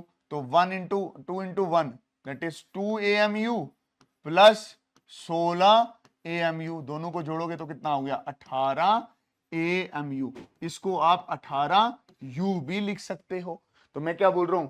It is the sum of atomic mass of all the atom in a molecule of that substance. के भाई साहब, ये sum of all the atoms होता है। मॉलिक्यूलर मास क्या है? Sum of all the atoms present in that molecule. और मेरे पास एक बहुत बेहतरीन एग्जांपल थी मॉलिक्यूलर मास ऑफ H2O, जो मैंने आपको ये ऊपर करके बताया है। सर एक कोई और करके बता दो। हाँ, करके बता देते हैं। जैसे O2 है, ये मॉलिक्यूल है, इसका मॉलिक्यूलर मास कैसा निकालोगे? देखो इधर, इसका मॉलिक्यूलर क्या है? 2 ही का ऑक्सीजन है, 2 ऑक्सीजन, एक ऑक्सीजन का कितना होता है? 16 AMU, यही होता है ना। तो मल्टीप्लाई करोगे तो कितना आ जाएगा? 32 AMU। सर कोई और निकालो। CO2, कार्बन का वजन कितना होता है? 12 AMU, यही होता है ना। प्लस 2 ऑक्सीजन, 2 इंटू ऑक्सीजन, ठीक। तो अरे भाई साहब, इसको कार्बन कर लो, कार्बन, एक कार्बन 2 ऑक्सीजन, कार्बन कितना हो गया? 12 AMU प्लस 2 इंटू 16 AMU, ये कितना हो गया? 12 AMU प्लस 32 AMU। 12 और 32 कितना हो जाएगा? 44 AMU। मॉलिक्यूलर मास की भी यूनिट AMU होती है। बढ़िया है। अच्छा, अब आता है हमारे पास आइंस। आइंस क्या होते हैं? कोई भी 4 स्पीशीज हो ना, हम उसको क्या बोलते हैं? आइंस बोलते हैं। कोई भी 4 स्पीशीज हो, हम बोलेंगे आइन, ठीक है। जैसे हमारे पास बहुत सारे आइन की एग्जांपल है, मैं आपको बताता चलता हूं। जैसे मेरे पास ये सोडियम आइन है, ठीक है, क्लोरीन आइन है, SO4 2 नेगेटिव आइन है, ठीक है। आई बात समझ के नहीं आई? अच्छा, OH नेगेटिव क्या है? आइन। H पॉजिटिव क्या है? आइन। आइन क्या होगी? कोई भी 4 species is known as ion, ठीक है। The 4 species is known as ion. 2 तरह के आपको आइन देखेंगे, एक आपको पॉजिटिव आइन दिखेगा, एक नेगेटिव आइन दिखेगा। An ion is the charged particle and can be negatively or positively, ठीक है। जो पॉजिटिव चार्ज होगा ना, पॉजिटिव पॉजिटिव पॉजिटिव, उसको बोलेंगे कटाइन। और जो नेगेटिव होगा उसको क्या बोला जाएगा? That is anion. आई बात समझ के नहीं? हाँ सर, ये बात मुझे अच्छे से समझ आई है। देख, ये न्यूट्रल एटम है, इस पे कोई चार्ज नहीं है। पॉजिटिव चार्ज और नेगेटिव चार्ज, याद रखना। पॉजिटिव चार्ज तब आता है जब बॉडी से इलेक्ट्रॉन निकलता है। नेगेटिव चार्ज कब आता है? जब बॉडी में इलेक्ट्रॉन गेन होता है। मैं आपको ना अभी समझा देता हूं। जैसे ये सोडियम है, ये सोडियम, इससे इलेक्ट्रॉन निकला, इससे इलेक्ट्रॉन निकला, ये सोडियम, इससे इलेक्ट्रॉन निकला, ये सोडियम, इससे इलेक्ट्रॉन निकला। एटॉमिक नंबर कितना है? 11। 11 पॉजिटिव प्रोटॉन होंगे और 11 नेगेटिव इलेक्ट्रॉन होंगे, तो न्यूट्रल है ये, नेट चार्ज 0 है। एक इलेक्ट्रॉन निकल गया तो कितने बचे? 11 प्रोटॉन बचे और 10 इलेक्ट्रॉन बचे। नेट चार्ज कितना आ जाएगा? +1। तो +1 क्यों आया? क्योंकि इलेक्ट्रॉन लूज हुआ। आई बात समझ है? इलेक्ट्रॉन लूज होगा तो पॉजिटिव चार्ज। इलेक्ट्रॉन गेन जब होता है, जैसे ये क्लोरीन है, +1 इलेक्ट्रॉन आया तो ये आ गया Cl नेगेटिव। कैसे है? 17 है, तो 17 पॉजिटिव प्रोटॉन होंगे और 17 नेगेटिव इलेक्ट्रॉन होंगे। चार्ज कितना है? 0, कोई चार्ज नहीं है। एक इलेक्ट्रॉन ऐड हो गया तो प्रोटॉन तो 17 ही है, प्रोटॉन तो 17 ही है, बट इलेक्ट्रॉन अब आपके पास कितने हो गए, 18 इलेक्ट्रॉन। नेट में 18 में से 17 के -1 आएगा, बड़ी रकम के साथ माइनस है तो यहां पे -1 आएगा। तो एक चीज याद रख लेना कि नेगेटिव चार्ज तब आता है जब इलेक्ट्रॉन गेन होता है, और पॉजिटिव चार्ज तब आता है जब इलेक्ट्रॉन लूज होता है। प्रोटॉन की वजह से चार्ज नहीं आता, इलेक्ट्रॉन की वजह से चार्ज आता है। और पॉजिटिव चार्ज को आप क्या बोलते हो, दैट इज कैटाइन बोलते हो, और नेगेटिव चार्ज को आप क्या बोलते हो, एनाइन बोलते हो। कैटाइन क्या है, cation it is the positively charge आइन, it is cation, it is the positively charged ion and is formed by loss of one electron or more electron from an atom। जैसे sodium का मैंने एक example आपको दी है कि sodium के ऊपर पॉजिटिव चार्ज आ जाता है जब वो एक इलेक्ट्रॉन लूज करता है। ये मैंने आपको अच्छे से समझा दिया, ठीक है, ये मैंने आपको अच्छे से समझाया, ये वाली चीज मैंने अच्छे से समझाई है, अभी आप इसकी तरफ गौर ना दो, ठीक है। अनाइन क्या है, it is the negatively charge ion and is found by the gain of one or more electron by an atom. Example मैंने chlorine, atom gain 1 electron to form a chlorine Cl negative, ये मैंने आपको बताया है और इसकी तरफ आपने ध्यान नहीं देना है, ठीक है। अच्छा, अब है formula unit mass. Formula unit mass, formula unit mass कुछ नहीं है, formula unit mass, formula unit mass कुछ नहीं है, ये मॉलिक्यूलर मास ही होता है। फॉर्मूला यूनिट मास क्या होता है, मॉलिक्यूलर मास होता है किसका, आयोनिक कंपाउंड का, आयोनिक कंपाउंड का या आयोनिक मॉलिक्यूल का। जैसे NaCl है, इसमें क्या होता है, आइंस होते हैं, ये पॉजिटिव ये नेगेटिव आइंस, ठीक है। मतलब ऐसे कंपाउंड जिसमें आइंस हो उनको बोलेंगे आयोनिक कंपाउंड, और आयोनिक कंपाउंड के मॉलिक्यूलर मास को हम क्या बोलते हैं, फॉर्मूला यूनिट मास, ठीक है। It is the sum of atomic mass of a ions and the atom present in the formula for a compound is known as the formula unit mass। मतलब जैसे for example मेरे पास एक compound है, ठीक है, मेरे पास है कंपाउंड Na पॉजिटिव और ये क्या है, Cl नेगेटिव। ये बोल रहा है इस कंपाउंड में हर एक आयन के मास को जब आप सम करते हो तो आपके पास आता है फॉर्मूला यूनिट मास। जैसे ये मेरे पास है, ठीक है ना मेरे पास, तो सोडियम का वजन कितना होता है 23 AMU प्लस क्लोरीन का कितना होता है 35.5, एक्सेप्शन था बताया था ना AMU, जोड़ोगे दोनों को तो ये कितना आ जाएगा 58.5 AMU। आई बात समझ, 58.5 AMU। याद रखना जब आप आइंस के मासेस को जोड़ते हो तो तब हमारे पास फॉर्मूला यूनिट मास आता है। और एक चीज याद रख लेना, जो कंपाउंड जिनमें आइंस होते हैं उनको आप क्या बोलते हो, आयोनिक कंपाउंड। और हमारे पास आयोनिक कंपाउंड की एग्जांपल है NaCl। घबराना नहीं है, बढ़िया है सर। इसके बाद बहुत खूबसूरत बहुत जबरदस्त चैप्टर टॉपिक है, दैट इज वैलेंसी। चैप्टर नहीं है, वैलेंसी, ठीक। मेरी बात ध्यान से समझना, वैलेंसी का मतलब क्या होता है, the binding capacity of an element. एक एलिमेंट कितने और एलिमेंट के साथ जुड़ सकता है, उसी को आप क्या बोलते हो, वैलेंसी बोलते हो। The combining capacity of an element is known as valency. एक एलिमेंट कितने औरों के साथ जुड़ सकता है, ठीक है। ये बात तो समझ आई sir. Valency is used to find out how the atom of an element will combine with the atom of another element to form a chemical compound। Valency का मतलब क्या हो गया कि एक एलिमेंट किस तरह से और कितने एलिमेंट के साथ जुड़ता है ताकि वो केमिकल कंपाउंड बना सके। अच्छा, वो जुड़ता क्यों है, क्योंकि उसको स्टेबल होना पड़ता है। जब एलिमेंट साथ में आते तो स्टेबल होना पड़ता है। तो ये साथ में कैसे आ सकते हैं, इलेक्ट्रॉन को लूज करके, इलेक्ट्रॉन को गेन करके, या इलेक्ट्रॉन को शेयर करके। आई बात समझ।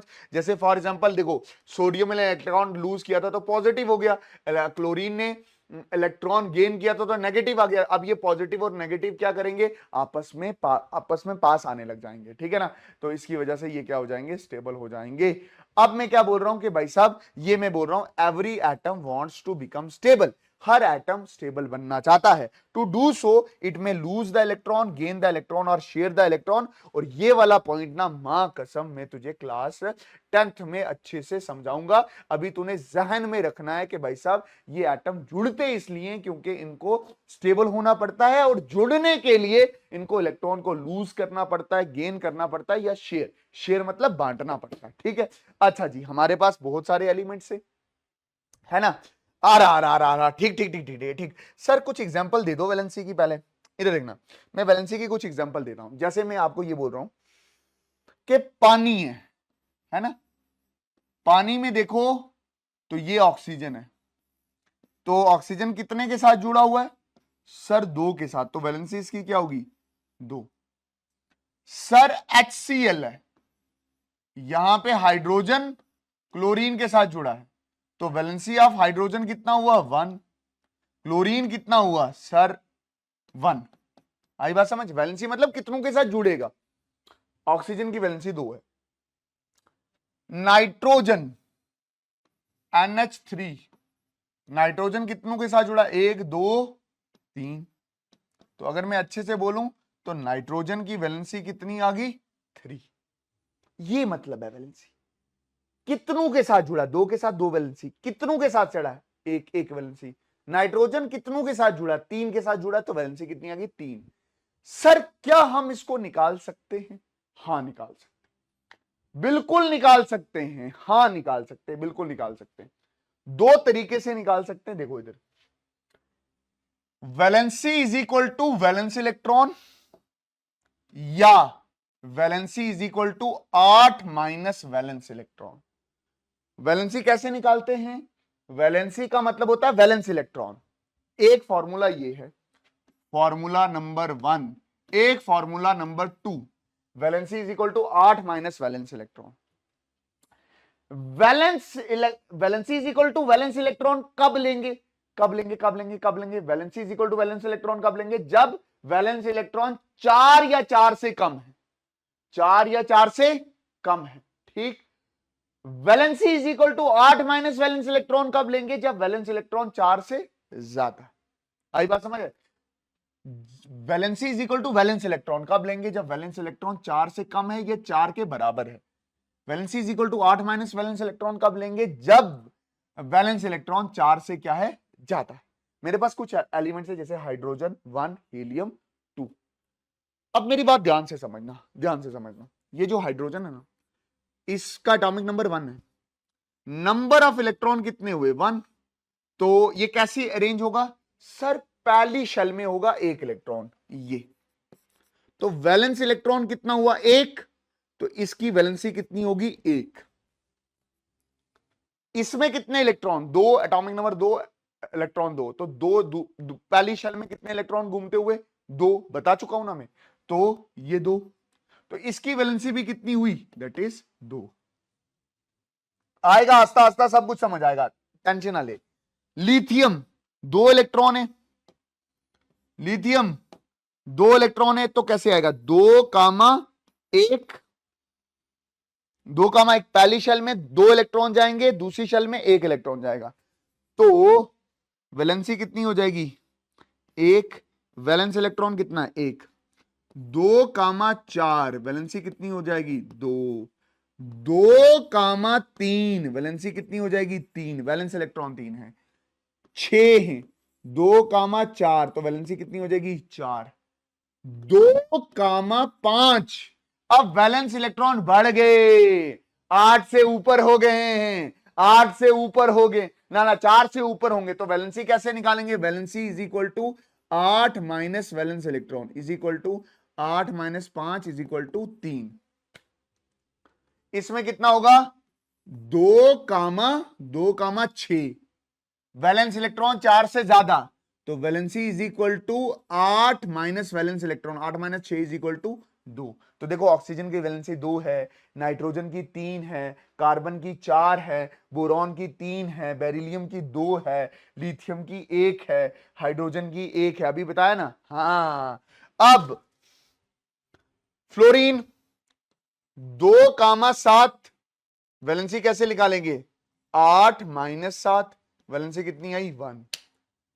ठीक, ये 2,8 वैलेंस इलेक्ट्रॉन 8 है, 4 से ज्यादा है, valency is equal to 8 minus 8 is equal to 0। इस केस में मतलब नियॉन किसी के साथ नहीं जुड़ेगा। हीलियम की वैलेंसी भी 2 है, बट ये भी किसी के साथ नहीं जुड़ेगा, ये एक्सेप्शन है, ये एक्सेप्शन है। इसका ऐसे लग रहा है कि वैलेंसी 2 है, बट ये किसी के साथ जुड़ता नहीं है। अब इधर निकालो जरा, कैसे निकालेंगे? 11 इलेक्ट्रॉन है, पहली शेल में 2, फिर 8 जाते हैं, फिर 1 जाता है। 1 इलेक्ट्रॉन गया तो वैलेंसी कितनी हुई? 1। 2,8,2 तो वैलेंसी कितनी हुई? 2। 2,8,3, अरे ऐसे ही तो इलेक्ट्रॉन फिलिंग होती है, पहली में 2, फिर 8, फिर 3, तो वैलेंसी कितनी हुई? 3। 2,8,4 तो वैलेंसी कितनी हुई? 4। 2,8,5, 4 से बढ़ गया, 4 से बढ़ गया, तो वैलेंसी कैसे निकालते? 8 माइनस 5 कितनी होगी? वैलेंसी 3।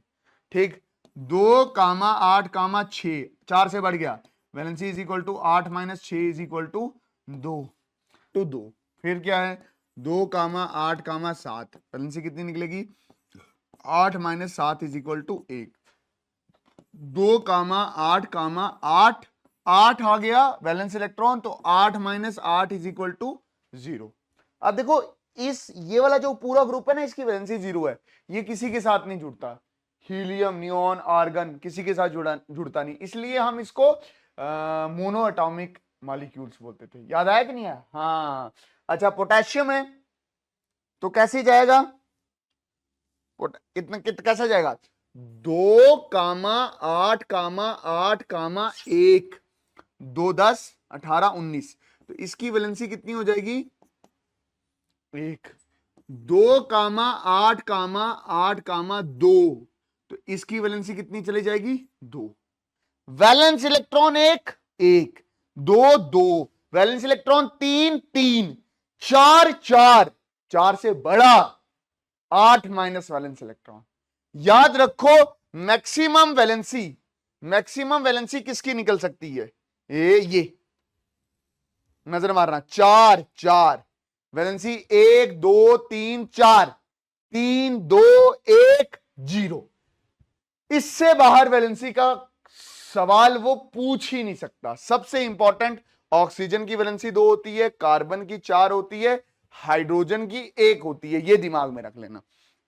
बढ़िया है। अच्छा, valency of some important element, जैसे ऑक्सीजन की क्या है? 2, क्लोरीन की 1, सोडियम की 1, हाइड्रोजन की 1, और कार्बन की कितनी है? 4। नाइट्रोजन की भी याद कर लो, कितनी है? 3। ठीक। अच्छा, अगर कभी किसी आयन की पूछे तो आयन की वैलेंसी, किसी आयन की, तो याद रखना वैलेंसी की आयन क्या हो जाएगा? That is how much charge it has, कि इसके ऊपर चार्ज कितना है, जितना चार्ज उतनी वैलेंसी। क्लोरीन के ऊपर -1 चार्ज है तो वैलेंसी कितनी होगी? 1। SO4 2 नेगेटिव, इसको सल्फेट आयन बोलते हैं, तो इसकी वैलेंसी कितनी हो जाएगी? 2। OH negative, OH negative, OH negative, OH negative, ये -1, तो वैलेंसी कितनी हो जाएगी? 1। ठीक है, बढ़िया है। जैसे सोडियम पॉजिटिव, तो वैलेंसी कितनी हो जाएगी? 1 + 1। कैल्शियम 2 पॉजिटिव, तो वैलेंसी कितनी हो जाएगी? 2। आयरन 3 पॉजिटिव, तो वैलेंसी कितनी हो जाएगी? 3। एल्युमिनियम 3 पॉजिटिव, तो वैलेंसी कितनी हो जाएगी? 3। कितना चार्ज है वो आयन की वैलेंसी होगी, कितना चार्ज है वो आयन की वैलेंसी होगी। बढ़िया। अच्छा जी, how to write a chemical formula, कि केमिकल फॉर्मूले को कैसे लिखा जाता है। जैसे पानी का केमिकल फॉर्मूला है, जैसे मैं बोल रहा हूं वाटर, मैं ऐसे बोल रहा हूं वाटर, आपने कभी सोचा वाटर में हम H2O ही क्यों लिखते हैं? क्यों लिखते हैं? देखो इधर, सबसे पहले आपने क्या करना है, हाइड्रोजन होता है वाटर में और ऑक्सीजन होता है। हाइड्रोजन की वैलेंसी कितनी है? 1। ऑक्सीजन की वैलेंसी कितनी है सर? 2। ठीक, जब आप इसको क्रॉस मल्टीप्लाई करोगे ना तो कितना आया? H2O1, that is H2O। इसलिए हम वाटर के फॉर्मूले में H2O लिखते हैं। अच्छा, कार्बन डाइऑक्साइड, ये ना कार्बन डाइऑक्साइड क्या है? CO2 नॉर्मल है, हमारे मुंह से गैस निकलती है ये। क्या क्या होता है इसमें? कार्बन, ऑक्सीजन होता है। मैं बता रहा हूं ये Q2 लिखा है, इसकी वैलेंसी कितनी होती है? 4। इसकी वैलेंसी क्या होती है? 2। बढ़िया, बता दिया सिर। C2O4, 2 1 2, 2 2 4। इसलिए कार्बन डाइऑक्साइड में एक कार्बन और 2 ऑक्सीजन लिखे जाते हैं। वही चीज बोल रहा है कि भाई साहब how to write a chemical formula. कुछ नहीं करना है भाई साहब, क्या करना है? We first write the symbol of element which forms the compound. सबसे पहले सिंबल लिखो, लिख दिए सिंबल, सिंबल सिंबल। उसके बाद लिखो valency. Below symbol of each element we should write the valency. लिख दिए वैलेंसी, ठीक। Now cross over the valency of combining atom. Cross कर दिया है, बढ़िया है sir. With the first atom we write the valency of the second atom as a subscript. क्या बोला उसने? क्या क्या क्या बोला कि भाई साहब फर्स्ट एटम के साथ सेकंड की वैलेंसी और सेकंड के साथ फर्स्ट की वैलेंसी लिखनी है। With the second atom we write the valency of the first atom, और आपके पास क्या आ जाएगा? केमिकल कंपाउंड आ जाएगा। कुछ आइंस वाले सवाल कर लेते हैं, ठीक है। जैसे कैल्शियम हाइड्रोक्साइड होता है, कैल्शियम हाइड्रोक्साइड का फॉर्मूला होता है CaOH ट्वाइस। क्यों होता है? कैल्शियम की वैलेंसी कितनी होती है? 2। OH नेगेटिव होता है, वैलेंसी कितनी होगी? 1। कैसे 1? चार्ज उस पे उतना है ना। ये इस पे इसको ऐसे क्रॉस कर दो तो आ गया कैल्शियम 1, OH नेगेटिव का ट्वाइस हो जाएगा, तो क्या होगा? CaOH twice. Aluminium, aluminium, aluminium की वैलेंसी होती है, एल्युमिनियम 3 पॉजिटिव होता है और इसकी वैलेंसी होती है 3 और ऑक्सीजन की होती है 2। तो फॉर्मूला क्या हो जाएगा? Al2O3। होप आपको ये चीज बहुत अच्छे से समझ आई होगी और आप इस चीज को ता कयामत तक अपने दिमाग में रखोगे। इंपॉर्टेंट फॉर्मूला, बट इंपॉर्टेंट फॉर्मूले से पहले कुछ और था ना यार। अरे कुछ और था ना यार, अरे यार कुछ और था ना। अरे भाई साहब यहां कुछ और था। अरे कुछ गायब हो गया है। हाँ गायब तो हुआ है। क्या गायब हुआ है वो खुद लिखेंगे अब। वो एक और स्लाइड थी, आई एम सॉरी। अब मैं क्या बोल रहा हूं आपको? The mole concept, the mole concept. देख मेरी बात सुनना, मेरी बात अच्छे से समझ। जैसे कि मैं आपको ये बोल रहा हूं 1 मोल, हाँ ना ना ना ना ना, ऐसे ऐसे सुनना, जबरदस्त तरीके से समझाते हैं ना। इधर देखना, मैं बोल रहा हूं जैसे 1 डजन है। 1 डजन क्या सर? एक नंबर है जो किसके बराबर है? 12 के बराबर है। जैसे मैं बोल रहा हूं 1 दर्जन केले, 1 दर्जन प्लम, 1 दर्जन सेब, 1 दर्जन बच्चे, 1 दर्जन पेन। तो 1 दर्जन का मतलब क्या हो गया? 12। ठीक है। मैं बोल रहा हूं 1 पेयर, इसका मतलब क्या हो गया? 2। इसका मतलब क्या हो गया? 2। याद रखना, 1 डजन एक नंबर है जिसका मतलब 12 है, 1 पेयर एक नंबर है जिसका मतलब 2 है। वैसे ही 1 मोल एक बहुत बड़ा नंबर है जिसकी वैल्यू किसके बराबर है? 602। 1 2 3 4 5 6 7 8 9 10 11 15 16 17 18 19 20। 1 2 3 4 5 6 7 8 9 10 11 12 17 18 19 20 21 22 23। इतना बड़ा नंबर है 1 मोल का मतलब ये। जैसे 1 डजन का मतलब ये है, 1 पेयर का मतलब ये है, 1 मोल एक बहुत बड़ा नंबर है। इसी नंबर को देने वाला साइंटिस्ट था अवागाड्रो। अवागाड्रो, इसलिए इसको क्या बोला जाता है? अवागाड्रोस नंबर। इसलिए इसका नाम क्या रखा गया है? अवागाड्रोस नंबर। आई बात समझ? हाँ सर। सर इसको आसान नहीं, इतना बड़ा लिखेंगे काफी गंदी हो जाएगी ना। तो इसका आसान क्या है? आसान तरीका क्या है? ये पॉइंट डेसिमल है ना, इस पॉइंट डेसिमल को ये इधर ले आओ। तो ये लाया 6.022। कितने जीरो इधर लाया सर? 23 decimal point. कितने डेसिमल पॉइंट? 23। तो इंटू 10⁻⁻23। इतना बड़ा नंबर है। अब तो अपने रब से कुछ नहीं मांगा करो, 1 मोल रुपीज मांगा करो, इतना ऐश ही ऐश। आई बात समझ? बढ़िया है, बढ़िया है, बढ़िया है ना? आया है समझ? 1 मोल एक बहुत बड़ा नंबर है, 1 मोल एक बहुत बड़ा नंबर है जिसकी वैल्यू ये होती है। अच्छा, जब आप बड़े हो जाओगे ना, तो बड़े हो जाओगे, बड़े बड़े मतलब जब 11th में चले जाओगे, तो आपको ना सवाल आया करेंगे, calculate the number of moles, calculate the number of moles. तो हमारे पास तीन मोल के फॉर्मूले हैं। पहला मोल का formula, number of mole is equal to given weight upon molecular weight, ठीक है, या ग्राम मॉलिक्यूलर वेट, ठीक, given weight divided by molecular weight, ठीक है। अगर एटम का पूछेगा तो given weight divided by gram atomic weight भी बोल सकते हैं। अब ग्राम एटॉमिक वेट क्या, मैं अभी करवाऊंगा, टेंशन मत ले। आपने एटॉमिक नंबर सुना है, मास नंबर सुना है, ठीक, एटॉमिक मास सुना है, ग्राम एटॉमिक मास अभी नहीं सुना है, वो सुनवाऊंगा अभी। मॉलिक्यूलर मास सुना है, ग्राम मॉलिक्यूलर मास नहीं सुना है, वो भी करवाऊंगा। एक फॉर्मूला ये दिमाग में रखोगे। दूसरा, number of mole equal to given number divided by 6.022 into 10⁻23, ये फॉर्मूला याद रखोगे। तीसरा formula, number of mole is equal to given volume divided by 22.4 litre.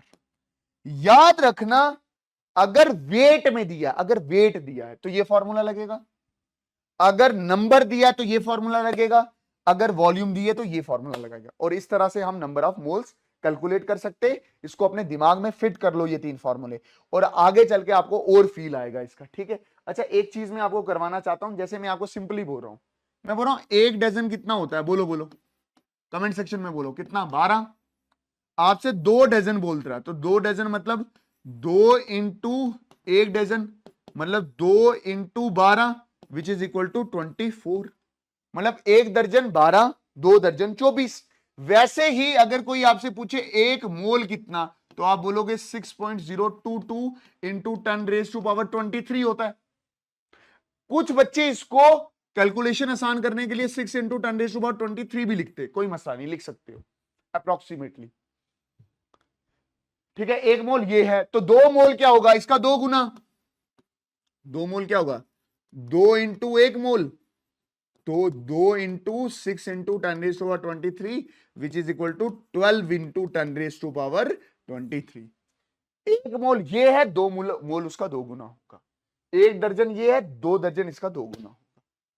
आई बात समझ? हाँ सर, बढ़िया है, फार्मूला बता दिया है ना। अब ये वाली शीट जरूरत है? अरे सर नहीं जरूरत है, अरे सर नहीं जरूरत है। अब है ग्राम एटॉमिक मास।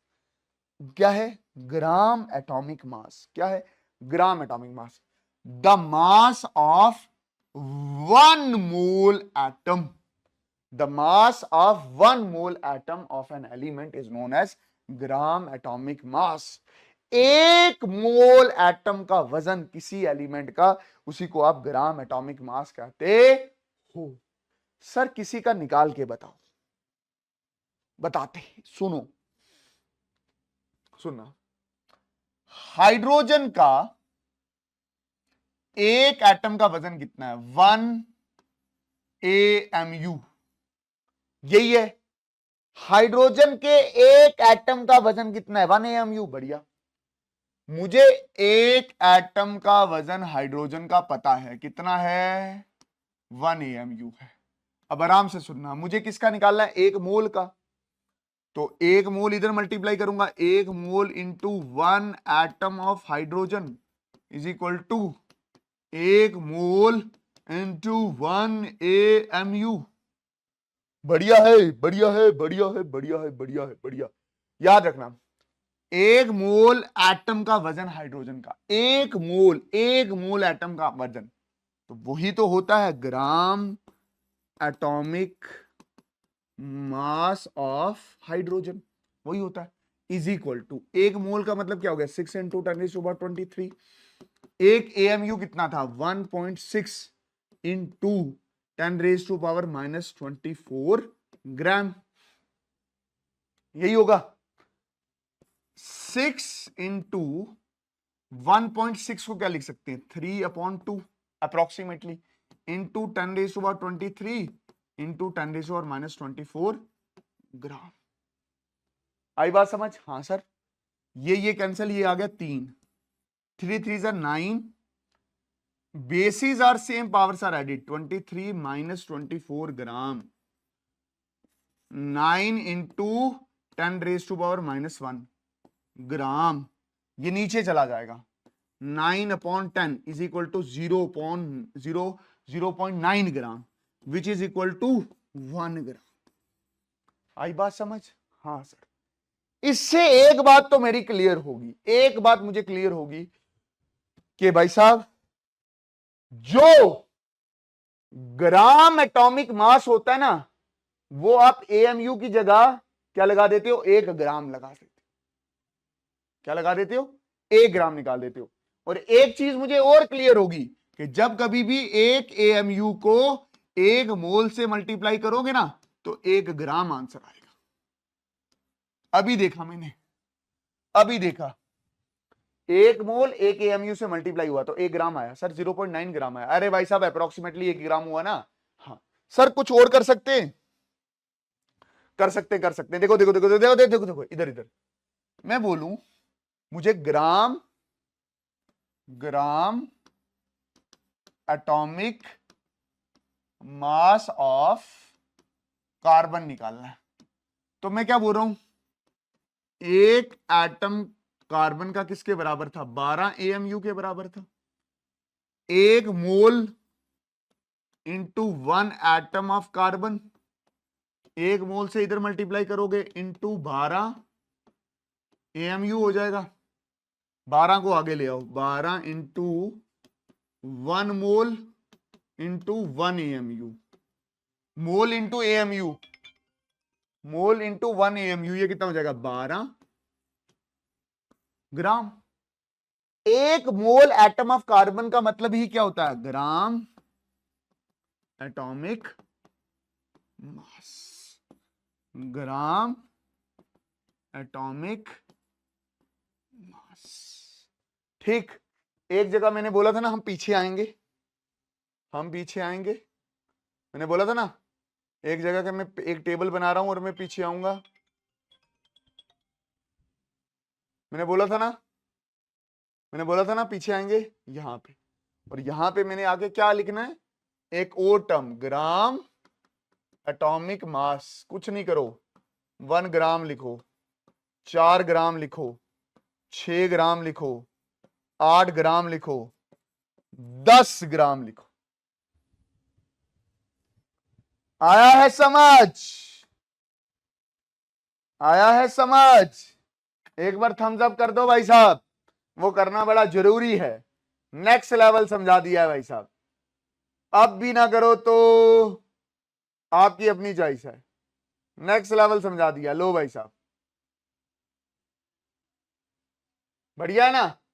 मतलब ग्राम एटॉमिक मास का मतलब हुआ जब हम किसी एलिमेंट के 6 × 10⁻23 एटम का वजन निकालेंगे।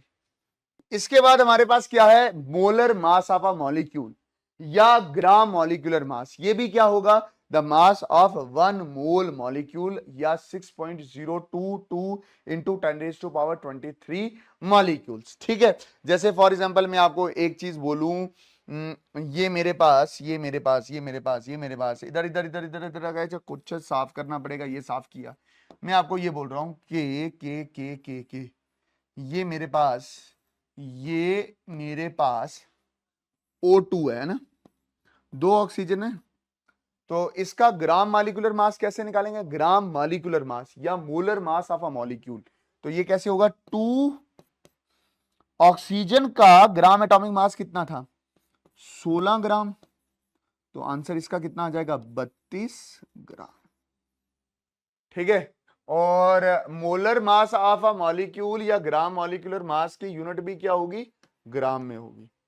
ठीक है। ये O2 है, 2 हाइड्रोजन है, 1 ऑक्सीजन है, 2 इंटू 1 ग्राम। ग्राम एटॉमिक मास लिखना है इधर। इधर कितना आएगा? 16 ग्राम आएगा। तो आंसर कितना आएगा? 2 1 जा 2 प्लस 16, ये कितना हो जाएगा? 18 ग्राम।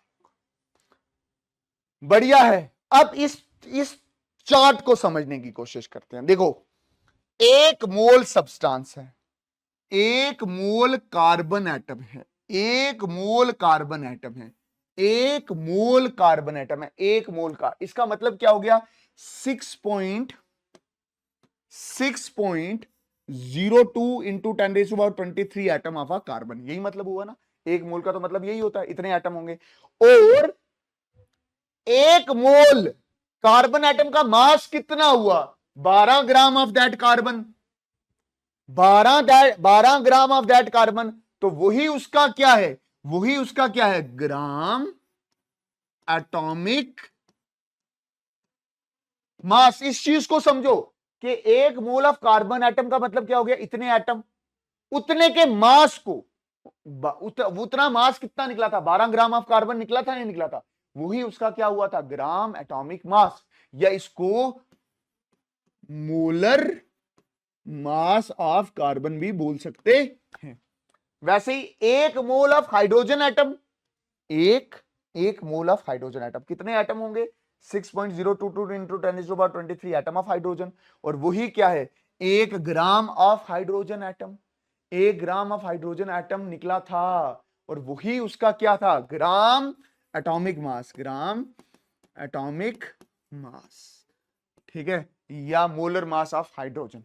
ठीक है। 1 mole of molecule, 1 mole of molecule मतलब उसमें कितने मॉलिक्यूल होंगे? 6.022 इंटू 10⁻23 नंबर ऑफ मॉलिक्यूल। और वही क्या होगा? उसका मॉलिक्यूलर मास इन ग्राम। अगर आप याद रखो तो ये पानी था, याद है ना? पानी H2O।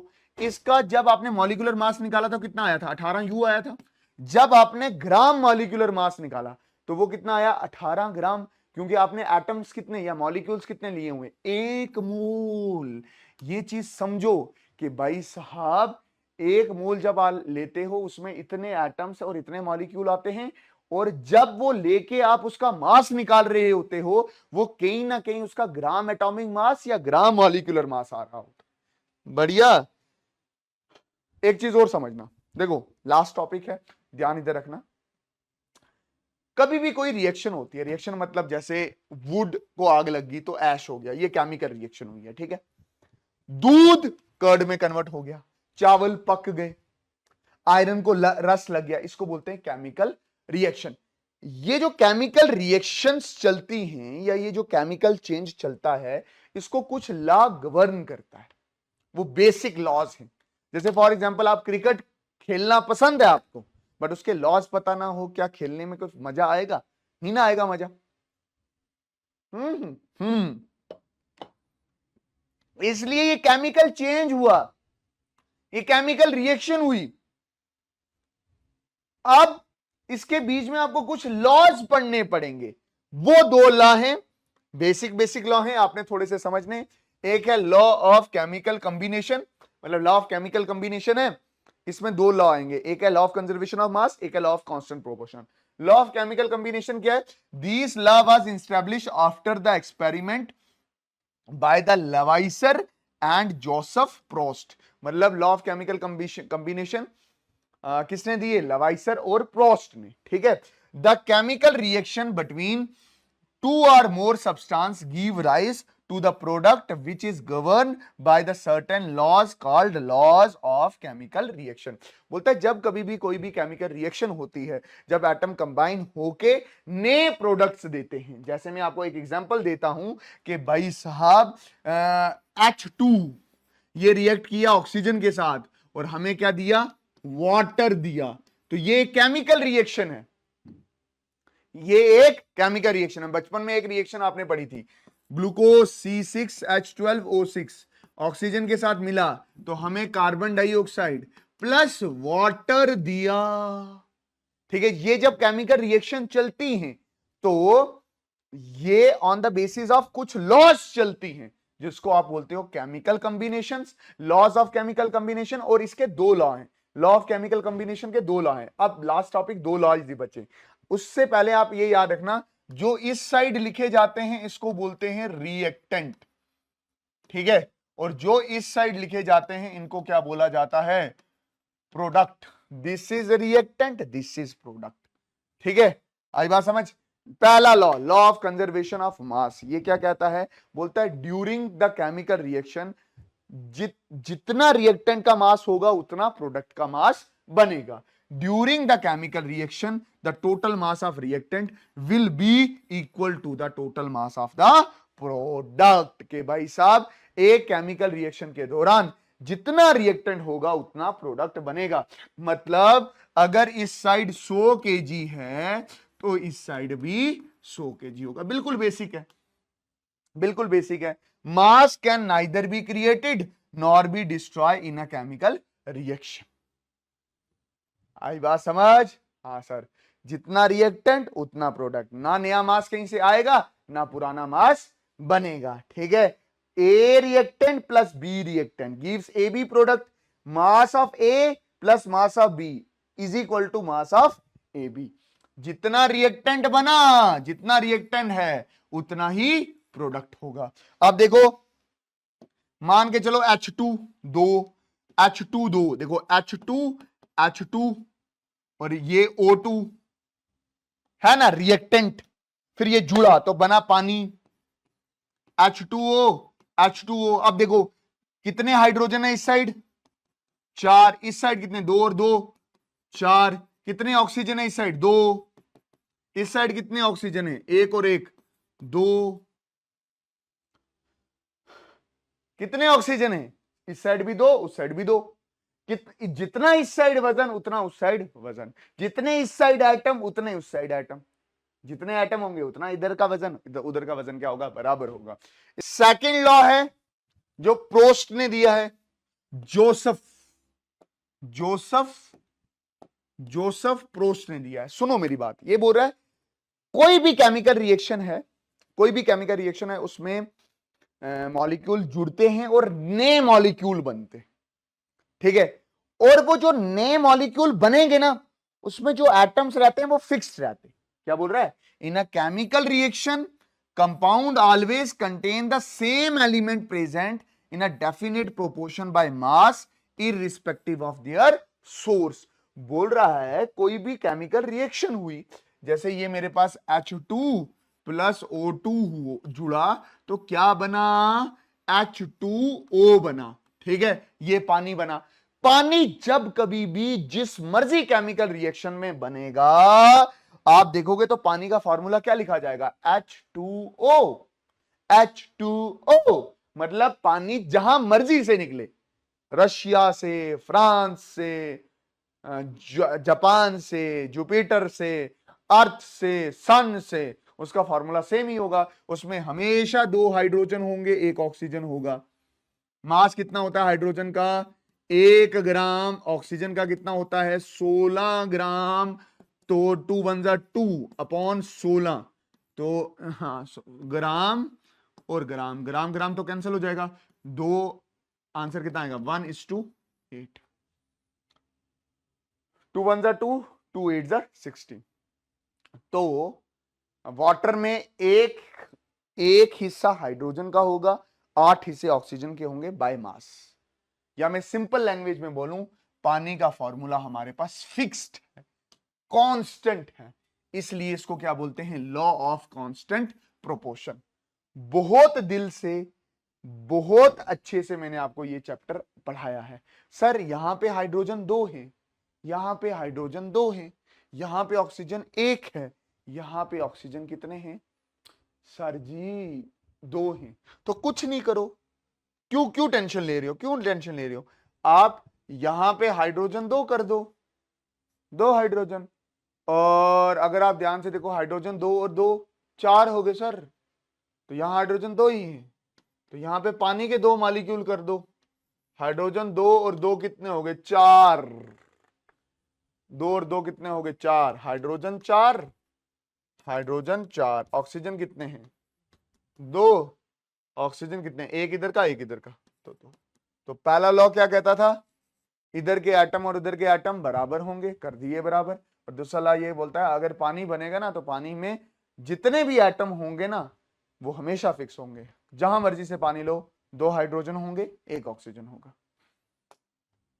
बढ़िया, यहां पे एटम और मॉलिक्यूल बहुत खूबसूरत तरीके से वजाहिद मास्टर ने कर दिया है कंप्लीट। ये हमारे टेलीग्राम चैनल है, ये हमारा व्हाट्सएप चैनल है, जल्दी जाके इसको क्या करो, ज्वाइन करो, सब्सक्राइब करो, और साथ में कोई भी डाउट हुआ बेझिझक कमेंट सेक्शन में पूछना। मैं खुद कमेंट सेक्शन को मॉनिटर करता हूं, छोटे से छोटा डाउट आपका आंसर करूंगा। बाकी मिलते हैं किसी और खूबसूरत सी वीडियो में, तब तक के लिए अल्लाह हाफिज, अल्लाह रखा, शुभ रात्रि, जय हिंद,